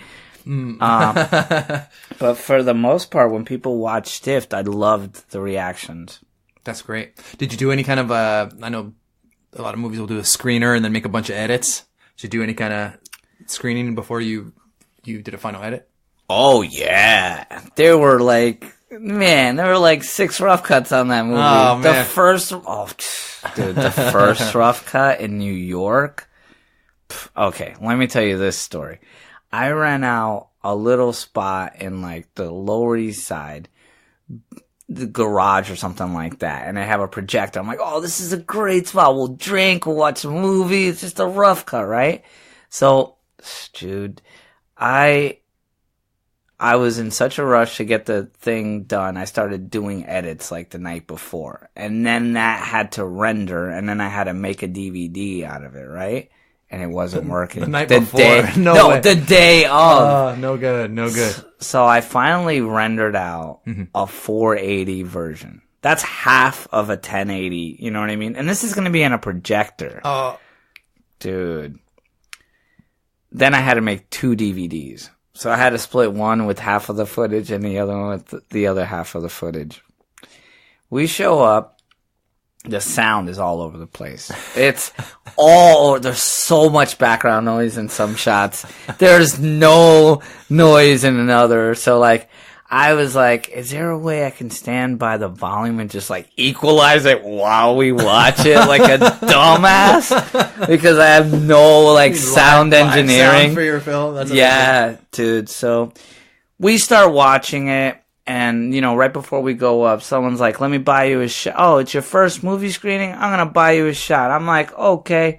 Guy buys me a shot. Another person buys me a shot. I'm fucking hammered, dude. So is there some truth in the film about you being a lightweight? Oh, dude. Yes. Well, you mean you took like 6 shots in the movie? Oh, yeah. And then reality, it's only like 2 or 3. So I'm like 2 or 3 shots in or whatever. I'm watching the movie, and I start doing the nod thing. The room starts spinning. I don't even hear anybody. I'm in my own little vacuum of space, right?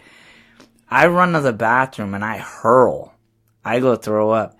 And then suddenly, like, I look up and there's like 2 of my friends that are there, like, holding me up. And I'm like, no, I'm okay. You guys are missing the movie. Get back out there. So we go back out. I see, like, my co-writer is looking at me with disgust because he brought, like, a friend who, like, he told about the movie and they wanted to work with me on some other stuff. And then they're like, yeah, no, we're not going to work with this guy. Oh, man. So, I puke. I get back there, dude. I put on the second DVD. People start leaving. Ouch. People start leaving, like, 3/4 of the way through. They're like, all right, man, I got to get going. I'm like, oh, yeah, no, it's cool. Heartbroken. And then, like, they left. They saw a shitty version of a half a resolution of a movie that wasn't cut with no music. And I remember thinking, I will never show a rough cut again. Yeah. Yeah, it hurt. That's gotta be hard. Man. Good on you for, like, finishing this shit afterwards, man. I might have just lit the whole thing on fire and walked away and never spoke about it again. Dude, that sounds terrible. It was. Not only that, I was asking actors to come back for reshoots, and they're like, no, dude, I'm not doing. I was like, I'll pay you. I'll put on 20 pounds. Yeah, we'll reboot it. They're like, no, it's not worth it. Did you get anybody to come back? Did you do any reshoots? Yeah, like 1 or 2. Mm-hmm. But one of my friends who's like really, really, like, he helped a lot. Other people didn't believe in it so much, so they were just like, yeah, no, I'm not coming back. You got what you need. You'll figure it out. Yeah. You did, man. It came out good. I liked it all the way up until the end. Yeah, I like how it came full circle and you tied up your loose ends, and I thought you did a real good job putting it together, man. Yeah, thank you, man. I mean, all in all, I think the story was okay. There's a lot of holes that I couldn't fix in the moment. And then, like, the photography and the sound were just like, if I know what I wanted, I couldn't execute it. Mm-hmm. You know what I mean? So it's like one of those things, but It was a learning experience, huh? Yeah, dude. Even the editing process, I had to sync up 1,500 clips just to know if it was a good clip. Shit. Yeah, that movie took me over a year to edit. There's a lot of grunt work. Damn. Yeah, dude. And not only that, I didn't have a good computer. I had a shit laptop, man. A laptop cannot handle that much footage. It just can't. So there was lag like crazy. And like I said, all the learning experience, you know? Yeah. I think that editing stuff drives me crazy. Like the lag, like I'm working on a little laptop right now, and it does the job for doing some sound editing, but I can't really be running too many programs. And dude, imagine film. I love having Windows open, man. I love having everything I need like at my fingertips. And yeah, I think I don't know. People say like it's the little things that'll push you over the edge, and computer lagging is one of those things for me. Sometimes it's cool, you know, if you got other things going on, but if you're really just trying to do that one thing, or you have one day to finish the editing, like there's just no fucking time for it. Dude, no, it's insane. And stuff has to render. I really think that we're like on the brink of finding a really fast editing program. Like, there's no reason why we can't do touchscreen for editing. Someone's gonna come up with that real soon, and it's probably gonna limit your editing time a lot. And you know what else I think we're on the brink of is like really faster, easier CGI. Like once that becomes readily available to independent filmmakers, like there's already, like you can already the tech is there, but it's just not, like you said, accessible to everybody. It's not accessible. It's almost like once you created, I remember the first Final Cut, and you had to start, scratch, disk, whatever the fuck, right? Like that, learning that was the first step, and then you can edit. But 90% of, like, the hardest part was syncing up codecs and doing all this stuff. And then when Final Cut just released, like, oh, you can drag and drop it. Half of the editors were out of business. They were like, okay, well, that, 90% of the job was just knowing what you're doing and doing the code. Yeah, it does it all for you now. Yeah. So drag and drop is amazing. Dude. Drag and drop is amazing. Yeah, so I've had to make some videos for school, and dude, it's so much fun. Yeah. So much fun. Now you can worry about the creative process and not have to worry about like, Jesus Christ, which is the best take? You got multicam edits, you can do this, and all this stuff you can pretty much do on a laptop now.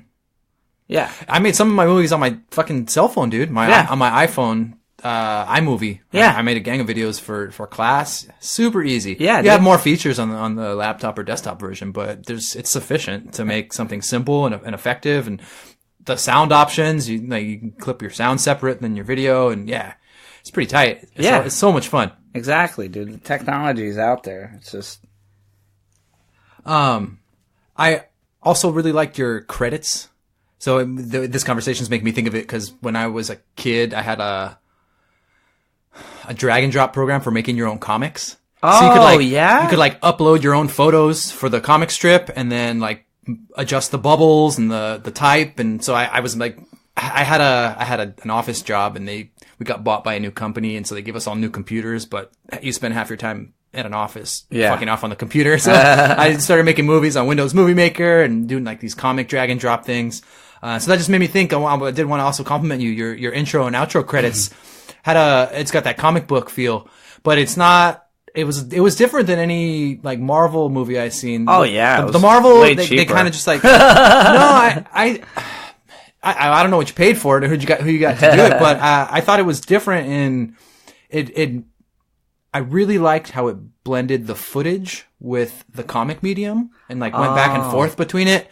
Like visually, it was really enjoyable to watch. Oh yeah, that was cool. That was a comic book artist that I actually, when I first started making films back in Connecticut, It was like 1998 or something like that. One of my friend had a camcorder, and his name is Steve Emond, and we did sketches.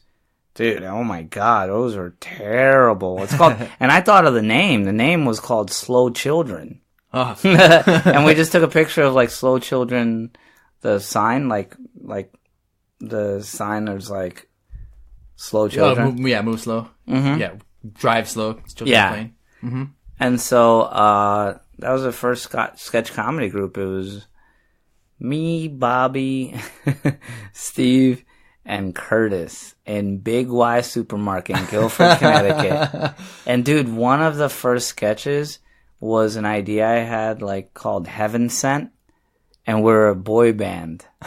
That's a perfect name for a boy band. Oh, dude. And we're doing the like Hollywood like interview. Uh-huh. Where they're like, what happened to Curtis? He's like, yeah, he's on drugs now. He's across the country. And me, I was like starting a solo career. It's pretty funny. Do you ever do any improv classes? Oh, yeah. I did improv first in Connecticut. Mm-hmm. So I took a bunch of classes like method and method, improv, and a bunch of... what's that called? What's the other acting? Yeah, Method, Meisner, and improv classes in Connecticut. Uh-huh. And I thought I was really good at it. And then I went to New York and I performed there. And then I just got around other improv actors that I didn't like because they were just always on, and they always thought they were funny. And like I said, that whole real thing, mm-hmm. that's kind of important for me. Mm-hmm. But when I feel someone has a fake bubble and they're always trying to be funnier than you and always trying to outperform everybody else and be that guy at the bar. Yeah.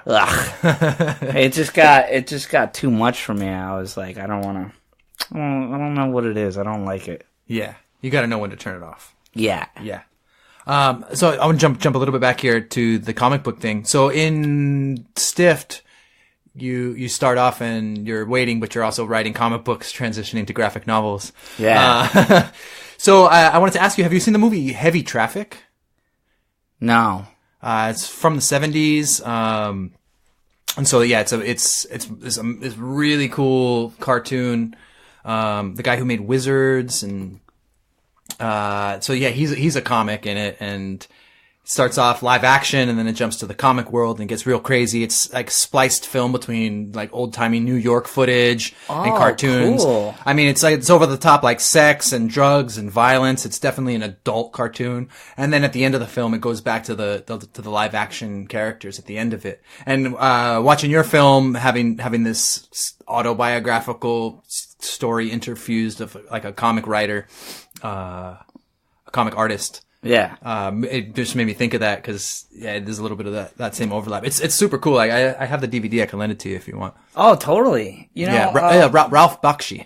Ralph Bakshi. Bakshi, Bakshi. Yeah. So he made Wizards. Cool World. You remember with Brad Pitt? Yeah. Yeah. So he made that. So that's his art in there. Just I remember that. Voluptuous women and like just decadent. Yeah, he's real misogynist, but it's artistically entertaining. He's probably not working much now, huh? I follow him online and he's like, always like selling his old like prints from the old footage, and oh yeah, he's still living off of some of the older stuff. Yeah, that's what's cool about film, like I always like the idea of that, you can make 5 shitty films, but if you make one good one, like, it'll stick around. It'll, like, stand the test of time. Someone will find it. Yeah. 10 years after you're dead and like, oh, this is good. This is fun. Yeah. Yeah. Yeah. Yeah. Ralph Bakshi's, it's pretty classic. It's timely, too, I think. Yeah. You'll check it out. You'll dig it. I also wanted to ask you for Stift. The homie NL came out in there. I was super surprised to see her in there. I think she has the credit of Flirt Girl. Yeah, Flirty Girl. Flirty Girl. Yeah, she's just outside. The other waiters just hitting on her. Yeah, that's cool. We originally shot that scene with Trevor and another girl, and he was supposedly found in the bathroom doing something with a girl by Natalia. Ah. But we had to cut that footage because the producer severed ties with that girl, and so we weren't allowed to use her for half of the footage. Oh my god. So, I mean, that just became a whole nother thing. So then I had to do reshoots, and, you know, we had a 5D, you know, doing reshoots in the Lower East Side. And I'm trying to piece it together, and it's like, yeah, you know, he comes out, and you're looking at her boobs, and that's it, and then that's it, see the boobs, and you smack him because you don't want that guy, and then we'll cut into this scene, yeah. That's cool. You still talk to any of the old people from barbecues? O'Nally. BBQs? Yeah, O'Nally and I have a pretty good conversation once a week. Oh, cool. Where we just talk. Yeah, she's moving to Australia. Wow. Yeah. She's trying. Do you remember Down O'Nally? under. Nope. You don't. That's right. I think she came right after you left. Mm-hmm. Okay. Never mind. That's cool. Yeah, she was friends with Annelle for a while. Yeah. Mm-hmm. That's cool. But yeah. Her Vince. Remember Vince? Nope. Vince Maldonado? Nope. He was in Stift. He's Gus Riker, the guy that gets knocked out. Nope. He worked at Dallas Barbecue too. All right. Yeah. That was a hazy time for me. Yeah, I was gonna say I don't remember. That was the big lead up right before I quit drinking. So Yeah, yeah. I remember the day. yeah. Alrighty. Oh man.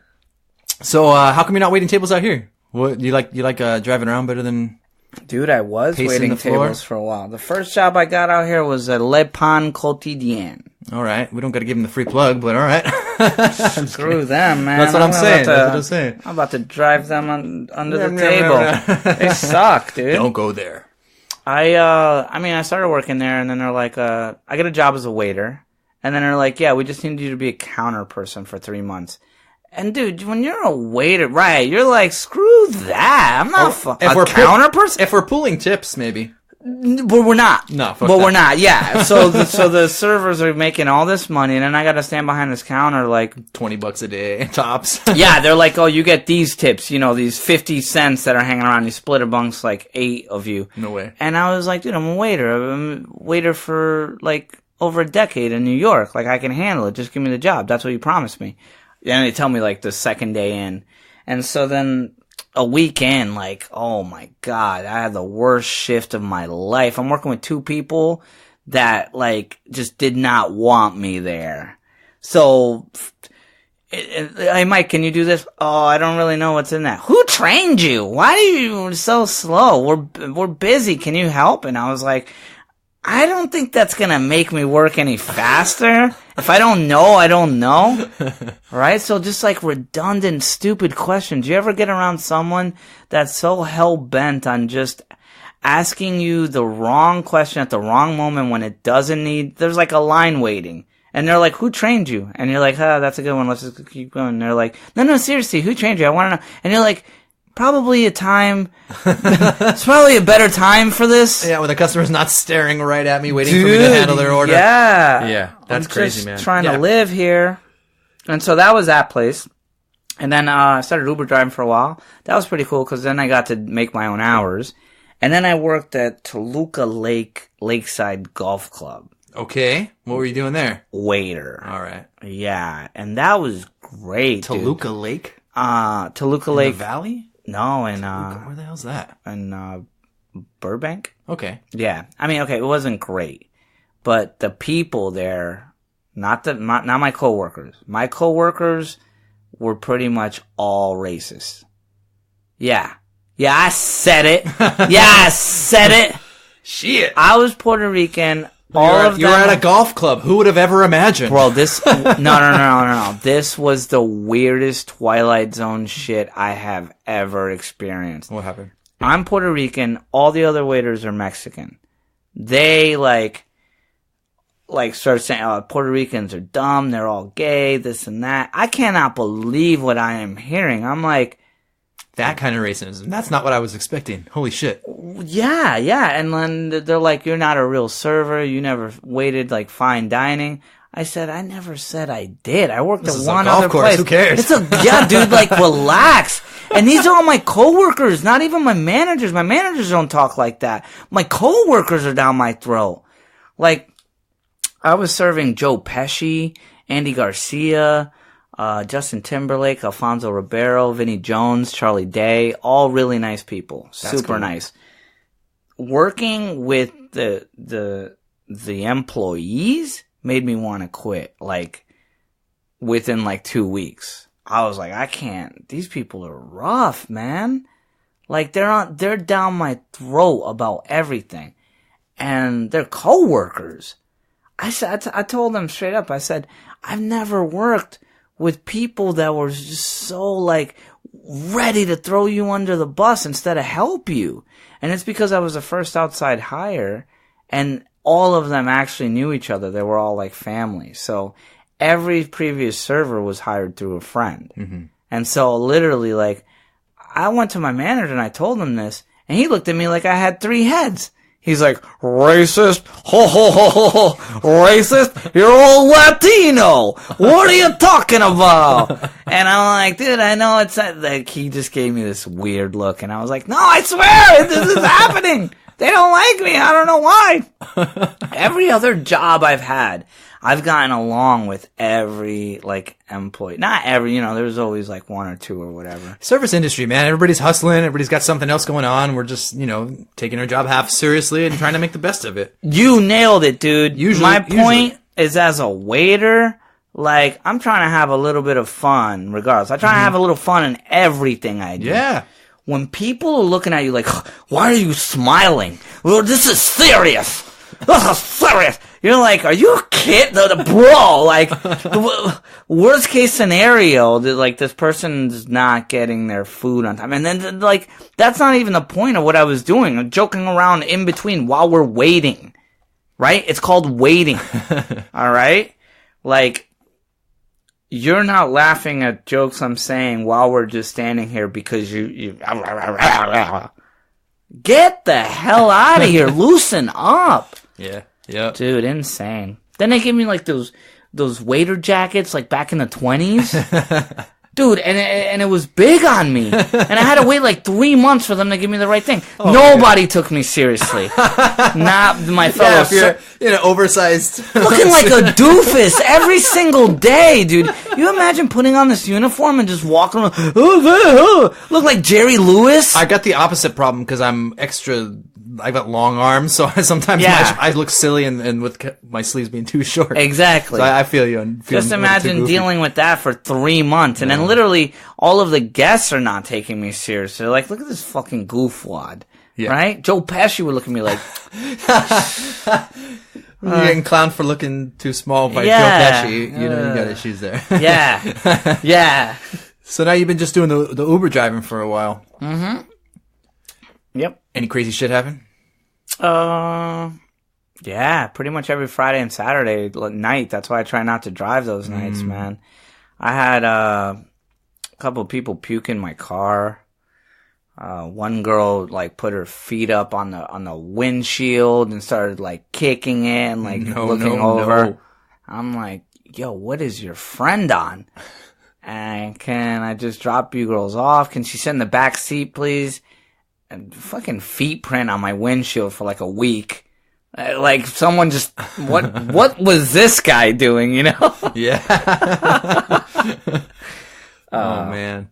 Is the pay comparable to waiting tables? Because I quit waiting tables when I went back to school because it was just leaving me with not enough energy. But I was fucking crushing it in terms of making money. Oh now, I've had to tighten everything down, but I miss that money. How does it compare? I have not been fortunate enough to find a good waiting job since I've been out here. Like, it's really weird because you gotta find the right niche. I'm pretty sure it's out there somewhere. Like, my place would be a lax place, a place where I can make good money on Friday and Saturday. And they're out there. And not a place that's stuffy, not something I have to, like, something where I could, like, wear a t-shirt, jeans, and, like, work a brunch and kill it. You know what I mean? That'd be awesome.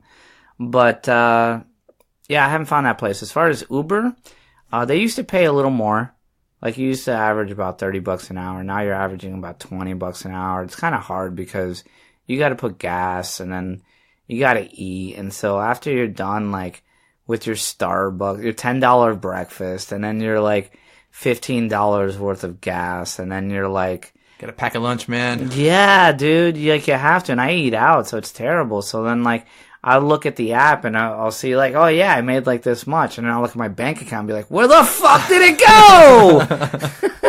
go? Ouch. Yeah. One day, it's gone. It's, like, half gone, everything you make, you know? Yeah. When we were waiting tables, though, having the bar open till 4 wasn't always so good. You hit the bar after work every night and blow half your check. Yeah. If it ain't one thing, it's the other, though. It would always, but I miss that. I miss being stationary, not driving around everywhere. I miss talking to people that are fun and funny. Yeah. It's really weird, man. I It's feel like New York and LA is so different. I don't feel like I can really connect with that many people out here. Like, I don't really have a best friend out here. I don't, like, there's not a group, there's not a social circle. I'm pretty much just by myself the whole time, you know? And so, like, my girlfriend's always out hanging out with her friends, and I'm like, friends? What are those? I want to hang out. Instead, I'll just go out and drive and stuff. So, and, you know, my friends are, like, out of town. I don't know. I just can't. I really miss my friends from New York, you know? Well, you've just been here a couple years, just laying it down. You're trying different things, so you haven't established, like, one set pattern. I imagine if you stick it out a little bit longer, yeah, you know, come around.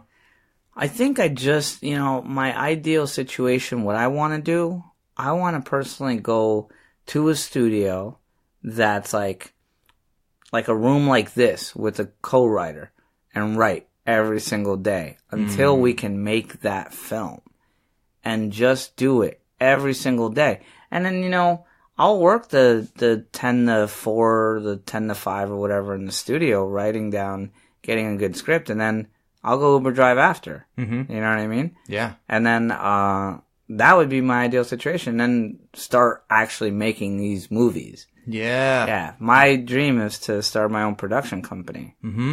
Where we're making movies. Yup. Hell yeah, man. Yeah. I'm rooting for you. Yeah, thanks, dude. Who knows, right? Yeah, 2, dude. 3, 5, 20 years from now. Yeah, something I've been noticing. So getting this podcast started, I'm starting out with all of my friends who are doing cool things, and I'm reaching out to everybody. And I realized, shit, man, I haven't seen a lot of these people in 2 years for you. My last friend was 2 years. From before that, like fucking 3 years. And like, I haven't seen any of my peeps either. Like, Yeah. I was talking to another friend of mine earlier because I was like, I got the next guest is coming on the podcast. She's like, oh, who it is? And who is it? And I told her who it was, and she's like, oh, it's so different than all your other guests. And I was like, yeah, man, I kind of always said, like, if I had a party and all of my friends came, I have no idea how it would go because they're all so different. Yeah, like even in high school, like I didn't have like one clique. Like I was close with like one person from every clique, you know, like just on the fringe of all the groups, and just, I don't know, find something in common, you know, hanging out in the alley after school. Yeah. It's like the one place you can find everybody has something in common. But, yeah, I feel you, man. Like, it's hard to build community from nothing. Like, when I moved to New York, you know, like, fuck, dude, I didn't meet anybody. I was only there for a year, but I didn't even start to feel like I had some people until I was about to leave. Yeah. You know, it's so weird. You can be in the most populous city and then just feel completely isolated. Yeah. Yeah, it seems like a pretty common thing. Yeah, that's what I think this co-living thing for me is all about. Mm-hmm. I just want to surround like myself with other people and talk about the arts. Talk about what inspires them. That sort of stuff, like, you kind of need it, man. It's like, it's refreshing in a way. Mm-hmm. Otherwise, you're just like, wow, what the hell's going on? You're in a daily grind. And you feed off other people's energy. Yeah. That's the refreshing, I think, right? Yeah. It's inspirational. Absolutely. Yeah, totally. Hell yeah, man. So I got a few questions I want to ask you before we wind it down, but I was just wondering if there's anything else you want to touch on before we start heading towards the ending. Anything else you want to talk about that you've been up to, or? Yeah, probably just start the film production company. It's either going to be called Bazooka Monkey or Film Favor. I'm not really feeling the film favor because then it sounds like I'm giving someone a favor and it has no value. Right? So So yeah, that's the idea. We're looking to raise some money for the first feature film, which is going to be Death Prank. That is the one I previously talked about. That's also a low budget, high concept thriller with like 2 to 3 locations and about 6 to 7 actors. So if there's any horror producers that are interested, they can give me a call. 646-982-3980. Or my email is mikebtheactor@gmail.com. My Instagram is mikebtheactor also. And, yeah, you can pretty much find me on Facebook under Mike Baez. Just look for the really handsome guy. And I'll be right above him. Nice. Hell yeah, man. Cool. Yeah, I'm looking forward to seeing what you put out next, because I've enjoyed your work so far. Thanks, dude. Yeah, it's been fucking fun. Cool, man. So I just got some fun questions to ask before we close out. Just kind of something to toy with. So the name of this podcast is A Flair for the Curious. Okay. Right. And so what is something that you're curious about, or something that you're interested in or would like to know more about in the world, or a person, anything? I've been really, lately, I wanted to do a whole documentary on the whole start of reggaeton. Okay. Yeah, and I'm hoping no one steals this idea. But basically, have you ever seen on Netflix, they have the Hip Hop Evolution? No. Yeah, so they have Hip Hop Evolution. They had like 3 or 4 documentaries about it. And they even had that series by Baz Luhrmann about DJ, what's his name? It's basically how they started to scratch discs and like turn disco into rap. And Okay. it was an awesome series on Netflix. My friend that I went to acting school is in it, Mamadou Athey. All right. It's funny. All right. Yeah, he sounds plays good. he plays DJ Master Flash. Oh shit. Did I say that right? Mix Master Flash. I'm so white right now, and I'm Puerto Rican. Grandmaster Flash. Grandmaster Flash. Jesus Christ. Sorry. It's all good. All right. So yeah, my friend plays Grandmaster Flash in this show. It's a Netflix show. Jaden Smith is in it too. Oh, wow. A lot of really good actors, and I want to make a documentary where I interview like Daddy Yankee and the Pioneers and Vico C and all these like early rap artists and how they started turning reggaeton into like music that was like wanted all around the world. If like you don't know this, but the first couple of like CDs that came out in Puerto Rico that had like reggaeton, they were all one continuous song. And each song had about 3 to 4 people collaborating on it. So you would only get like 2 to 3 verses. You know what I mean? And now if you look at like the way they're making music, it's the same thing. Like all around. They've adapted that whole collaboration where they're putting, 2, 3 people on the same track. If not, they're trying to get as many people on those tracks as possible. And so I just want to interview these guys and say, at what point, like, did you start? What were the shows like? You probably weren't getting paid. And then when it crossed over, when you did like Gasolina and like these little bumps. And then that now like reggaeton is like one of the biggest, music, genres in the world. Yeah, it's huge. Yeah. Yeah. That's a great interest. I like that. Yeah. That's cool, man. All right. So one of the other definitions of curious is, oh, that's curious. It's strange, right? Yeah. So something a little off, a little weird, a little different. So can you name a curious or unexplainable experience you've had? Something strange that's happened in your life that maybe, what was that? Well, recently I fell down and I bumped my head. Yeah. And I wouldn't call it an out-of-body experience, but I took a shower and I got really hot and I was looking at myself in the mirror and I had this second of, oh shit, I think I'm gonna pass out. Next thing I know, I'm on the floor and my head is like crunched up like this. Right? For like, I have no idea how long. Yeah. I have no idea. And I wake up and I'm starting to, see reality and starting to come into focus. And I remember trying, like, part of me really just wanted to go back to sleep, and part of me is like, you gotta wake up or you might die. Yeah. Don't go towards the light. Don't go. So, I remember just waking up, and I have to wake up and walk around at this point.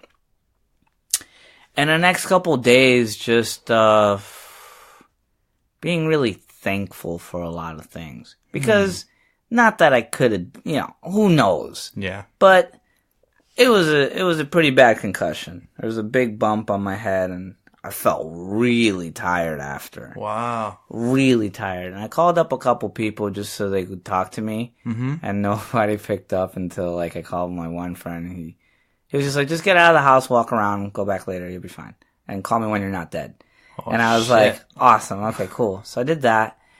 But I remember feeling for the next couple days just like, man, you got to start moving on some of the stuff you got to do regardless of the turnout, because who knows, man, that would have sucked being caught like, oh, Mike is dead fucking because he hit he passed out, and it's all gone because he passed out and now he's dead. Like, this guy, shitty way to go. Yeah, it's a shitty way to go. And then, like, he didn't finish anything. Yeah, so it gave you a sense of prescience, like the finiteness of life. Yeah, dude, like, it doesn't matter if the project is, like, good or bad. People are gonna, something that's good to you is gonna be terrible to somebody else. So, like, just look at Netflix. How much stuff do they have on there? And it started to sort of dawn on me that, like, you can't go by everyone else's expectations for your projects or whatever it is you want to do. You want to go do stand-up and you want to bomb? I don't care if you don't have any jokes. Just go up. Mm-hmm. Talk to people. Fail. Fall on your face. Who cares? Too many people worry about, like, oh, but then if I do this bad movie 10 years from now, no one's going to take me seriously. Get out of here. You're not that important. You know what I mean? Yeah. Bring it down to earth. Yeah. Yeah. Solid advice. Yeah. Yeah. That's cool. Have you ever fainted before? Once. Yeah, but my friend was there to catch me. Yeah. This time no one was around. Yeah. My roommate would have came home. I just imagine the autoerotic asphyxiation problem or something. Like, what the fuck, Mike? Yeah, Mike, that again. Yeah, I had never fainted in my whole life up until this last year, maybe like 6 months ago or something. Yeah. I was sitting in this room. The desk was in here, and I was watching, I think, Johnny Knoxville on the Daily, I'll make anybody Daily pass Show. Out. No, but it was an interview. Okay. And he was just describing something that happened. So apparently he fractured his eye socket. So if he laughs really hard, his eye will like pop out a little bit, and he has to like push it back in. And I was just visualizing that as he was saying it, and I'm not usually grossed out by things. Yeah. But for some reason, I started to feel nauseous. Yeah. And I started to feel like a little dizzy, and I'm like, what the fuck? And the next thing I know, I'm just like lifting my head, and the show had gone on to the next thing. And I don't know how long I was sitting there, but I was sitting down in my chair, so I just like slumped over. But I was like, what the fuck? I've never fainted before. And especially from some feeling queasy over something of my own imagination, because he was only describing it, I was like, what the fuck? That was weird. Well, right before I did pass out, I did pop a huge pimple that was on my lip, and it got all white at the end, and I remember having like to gather the courage to go back because I know it wasn't completely popped. And that gave me like a pit in my stomach, and I saw this blood under.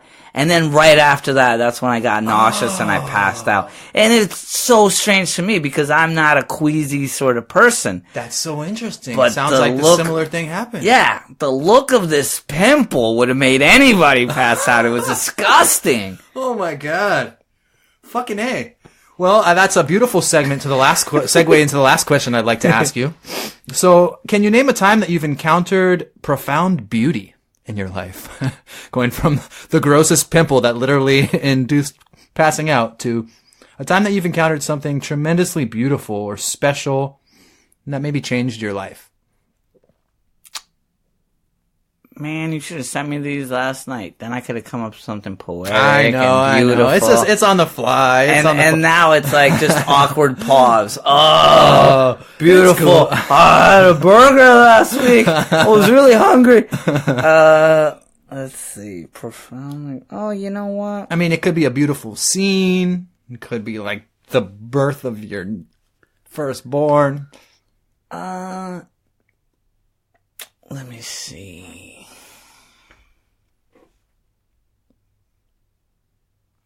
You know, I get moments almost every single day when I'm driving where I get hints of beautiful and also the potential of LA. I might talk some trash about it, but it's probably the most beautiful place I've ever lived in. And when I'm just driving people and looking at like the landscape and the sunset, I get this feeling, sometimes it even washes over me, where I just feel completely calm and I know that I'm at least on the right path.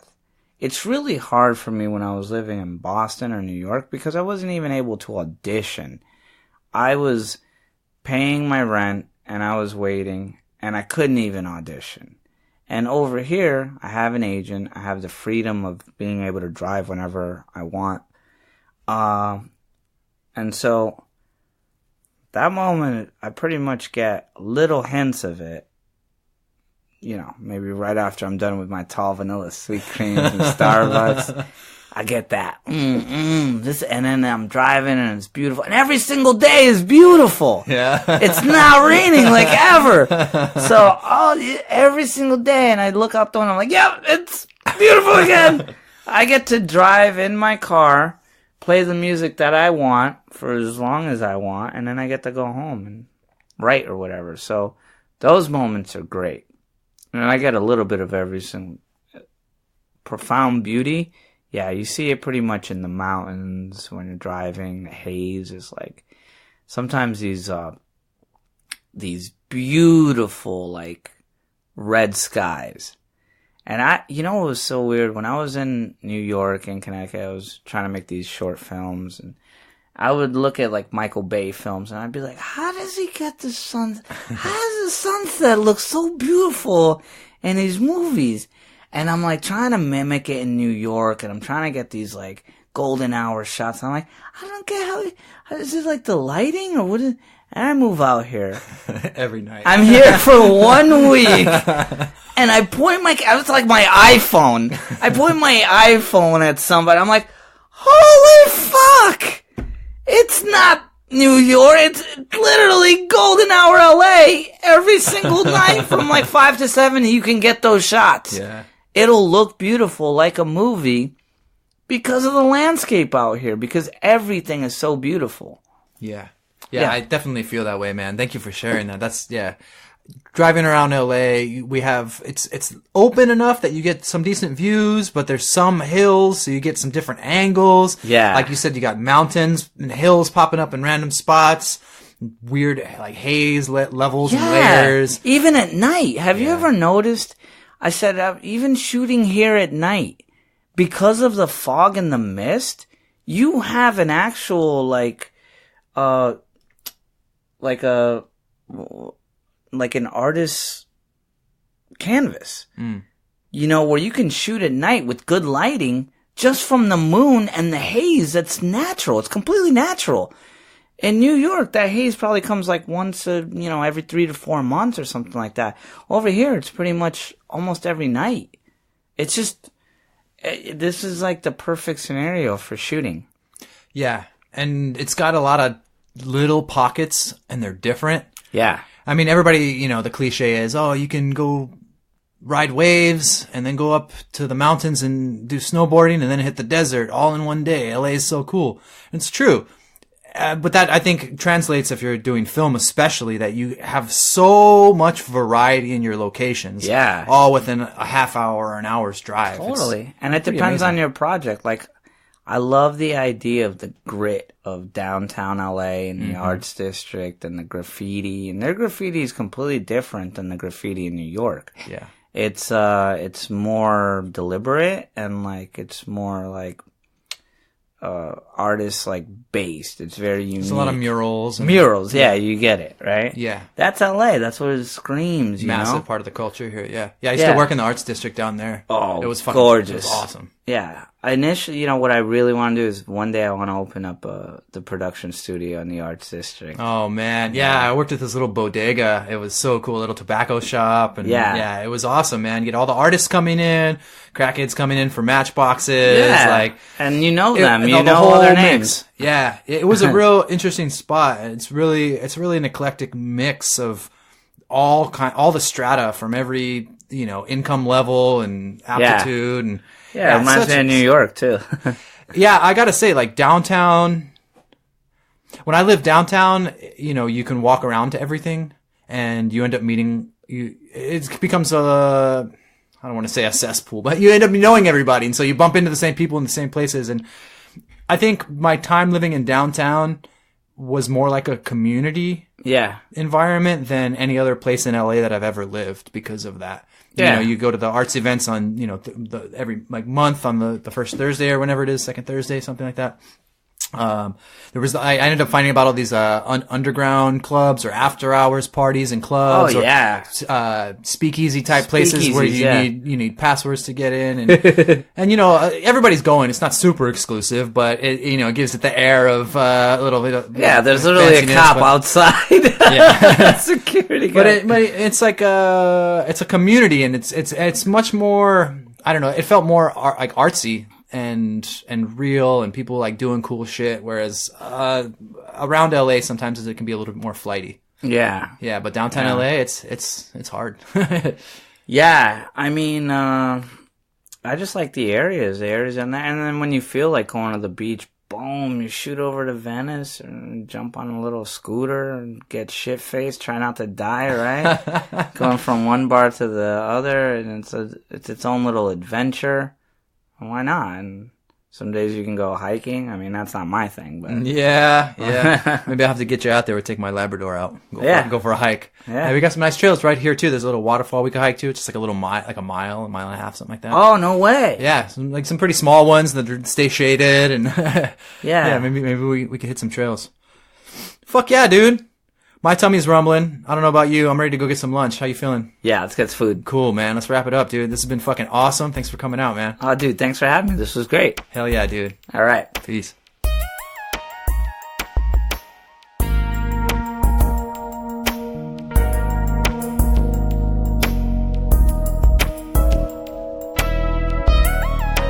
All right, my curious audience. Thanks for sticking around to the end. That was some real talk with an up-and-coming independent filmmaker.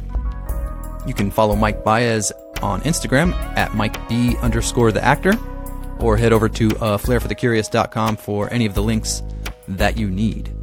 Send me some feedback. Let me know what you think. I know I've been going long with these episodes, and there is no end in sight. It looks like this is going to be the format of the show, so let me know what you think about it. I've gotten a lot of varying opinions about whether people think a show should be short or long, but I'm of the mind that just let it fly. Let it be natural, but I think the long format gives us something. I know there's the occasional lull or two in a long conversation like that, but I think it's worth it. And as promised, you're going to get the answer to that question. Anthony, what is your favorite Ninja Turtle? Well, damn, that's a great question. So I grew up in Brooklyn, New York, and in New York, Michelangelo stood out because he's a surfer dude. He's got like the California thing going. He's a little bit funny and silly and goofy and all the things that I felt like I kind of was as a kid. So I really kind of gravitated towards Michelangelo. It was really interesting and coincidental that when I was 8, we moved out to California, my whole family. So I got to see what it was like out here, and I wasn't that close to the coast. I was inland in Alhambra, maybe 40 minutes without traffic to the beach, 40 minutes to an hour, something like that. So it wasn't quite the surfer dude life that I thought I was going to be moving out to experience. Funnily enough, once I got out to California, so at that point I was the oldest child. I guess I'm still the oldest child. There was no point when I wasn't, because I was firstborn. But at that point, we had left my father in New York, so I was effectively man of the house. And although in my younger years I was into Michelangelo, as I got older, I kind of started to identify more with Leonardo. If you watch the live action film of the Ninja Turtles, you can think of that scene where after Splinter was kidnapped by the Foot Clan and the Turtles had to go upstate with Casey Jones and April, there's this like a long sad scene where Leonardo's just like in the bathroom, hunched over, weeping, just lamenting that he let down his master. You know, he's supposed to take care of everybody because he's the oldest and the leader, whatnot. And that's how I started to feel, kind of responsible for taking care of everybody. And I started to identify with the trouble in leading a crazy group like the Turtles or my little brother and sister. I mean, I wasn't even really the leader. I was just the oldest and occasionally put in charge. But for some reason, I definitely started to identify more with Leonardo. Now that I'm a little bit older, I feel like it's a happy medium. I think I straddled that line. My astrological symbol is two fish swimming in opposite directions, and true to that, I seem to want paradoxical things in my life always. I always want to stay in one place and travel the world. I want to be responsible and diligent like Leonardo, but I also want to eat a lot of pizza and have a really good time like Michelangelo. So I've taken to heart both of these characters.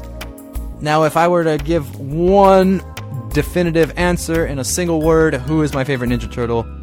Michelangelo. Something about the orange just really does it for me. So that's my story, and I'm sticking to it. I still love the Ninja Turtles, but I haven't kept up on all the new versions of them. But it was fun to share in a little bit of history with Mike about the Ninja Turtles and the Toxic Avenger, Toxic Crusader cartoon. All right, what else do we want to talk about here? Next episode, I'll give you a little preview. I've got my college professor, Tom Moritz, is going to be on the show, and he teaches Buddhist addiction recovery to psychologists and chaplains in training, as well as environmental leadership, and we get into some activism. He is also an information specialist who's worked in museums and libraries, some big famous ones, and we kind of, we picked that apart for a little bit. So it's a really good conversation, and I hope you guys all tune in for it. All right, so that's going to do it for this episode. Head over to aflairforthecurious.com and check us out. Check out the other episodes if you haven't. And I'd love to get some feedback from you. A rating and review and a share goes a long way. And if you're one of those people who happens to have abundance in your life and you like sharing it with people who could really put it to some good use, click the support button and send us your love. We've got easy ways to do that through Venmo, Cash App, Zelle, PayPal, Patreon, whatever works for you. And for those dedicated listeners who have been supporting and encouraging me since the start and along the way, I do want to give you a big heartfelt thank you. And to any of you who are checking out the show for the first time, thanks for giving us a listen. I also appreciate that tremendously. All right, friends, I'm going to wrap it up here. I wish you all health, wealth, and prosperity, and may you stay curious, never stop asking questions, and keep your heart open. Thanks again for listening, everybody. Peace.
And now from the 1898 Cosmopolis, an international monthly review, Volume 9. Literary Bulletin. Books. Studies in Frankness by Charles Whibley. A writer of clear, vigorous, and felicitous prose, Mr. Whibley has also a flair for the curious, the unexplored in literature, and treats of authors as little known to the general reading public as Petronius, Heliodorus, Herodotus, and Sir Thomas Urquhart. And on the other hand, of such classics as Lucian, Rabelais, Sterne, and Poe, defending their frankness in speech and in choice of subject on the ground that such outspokenness is the privilege of genius. Perhaps the best part of a book that is excellent throughout is the introduction, in which Mr. Whibley calls on the Puritan who would define literature as, quote, an exponent of the ethical life, end quote, and slays him with a double-edged sword of wit and common sense.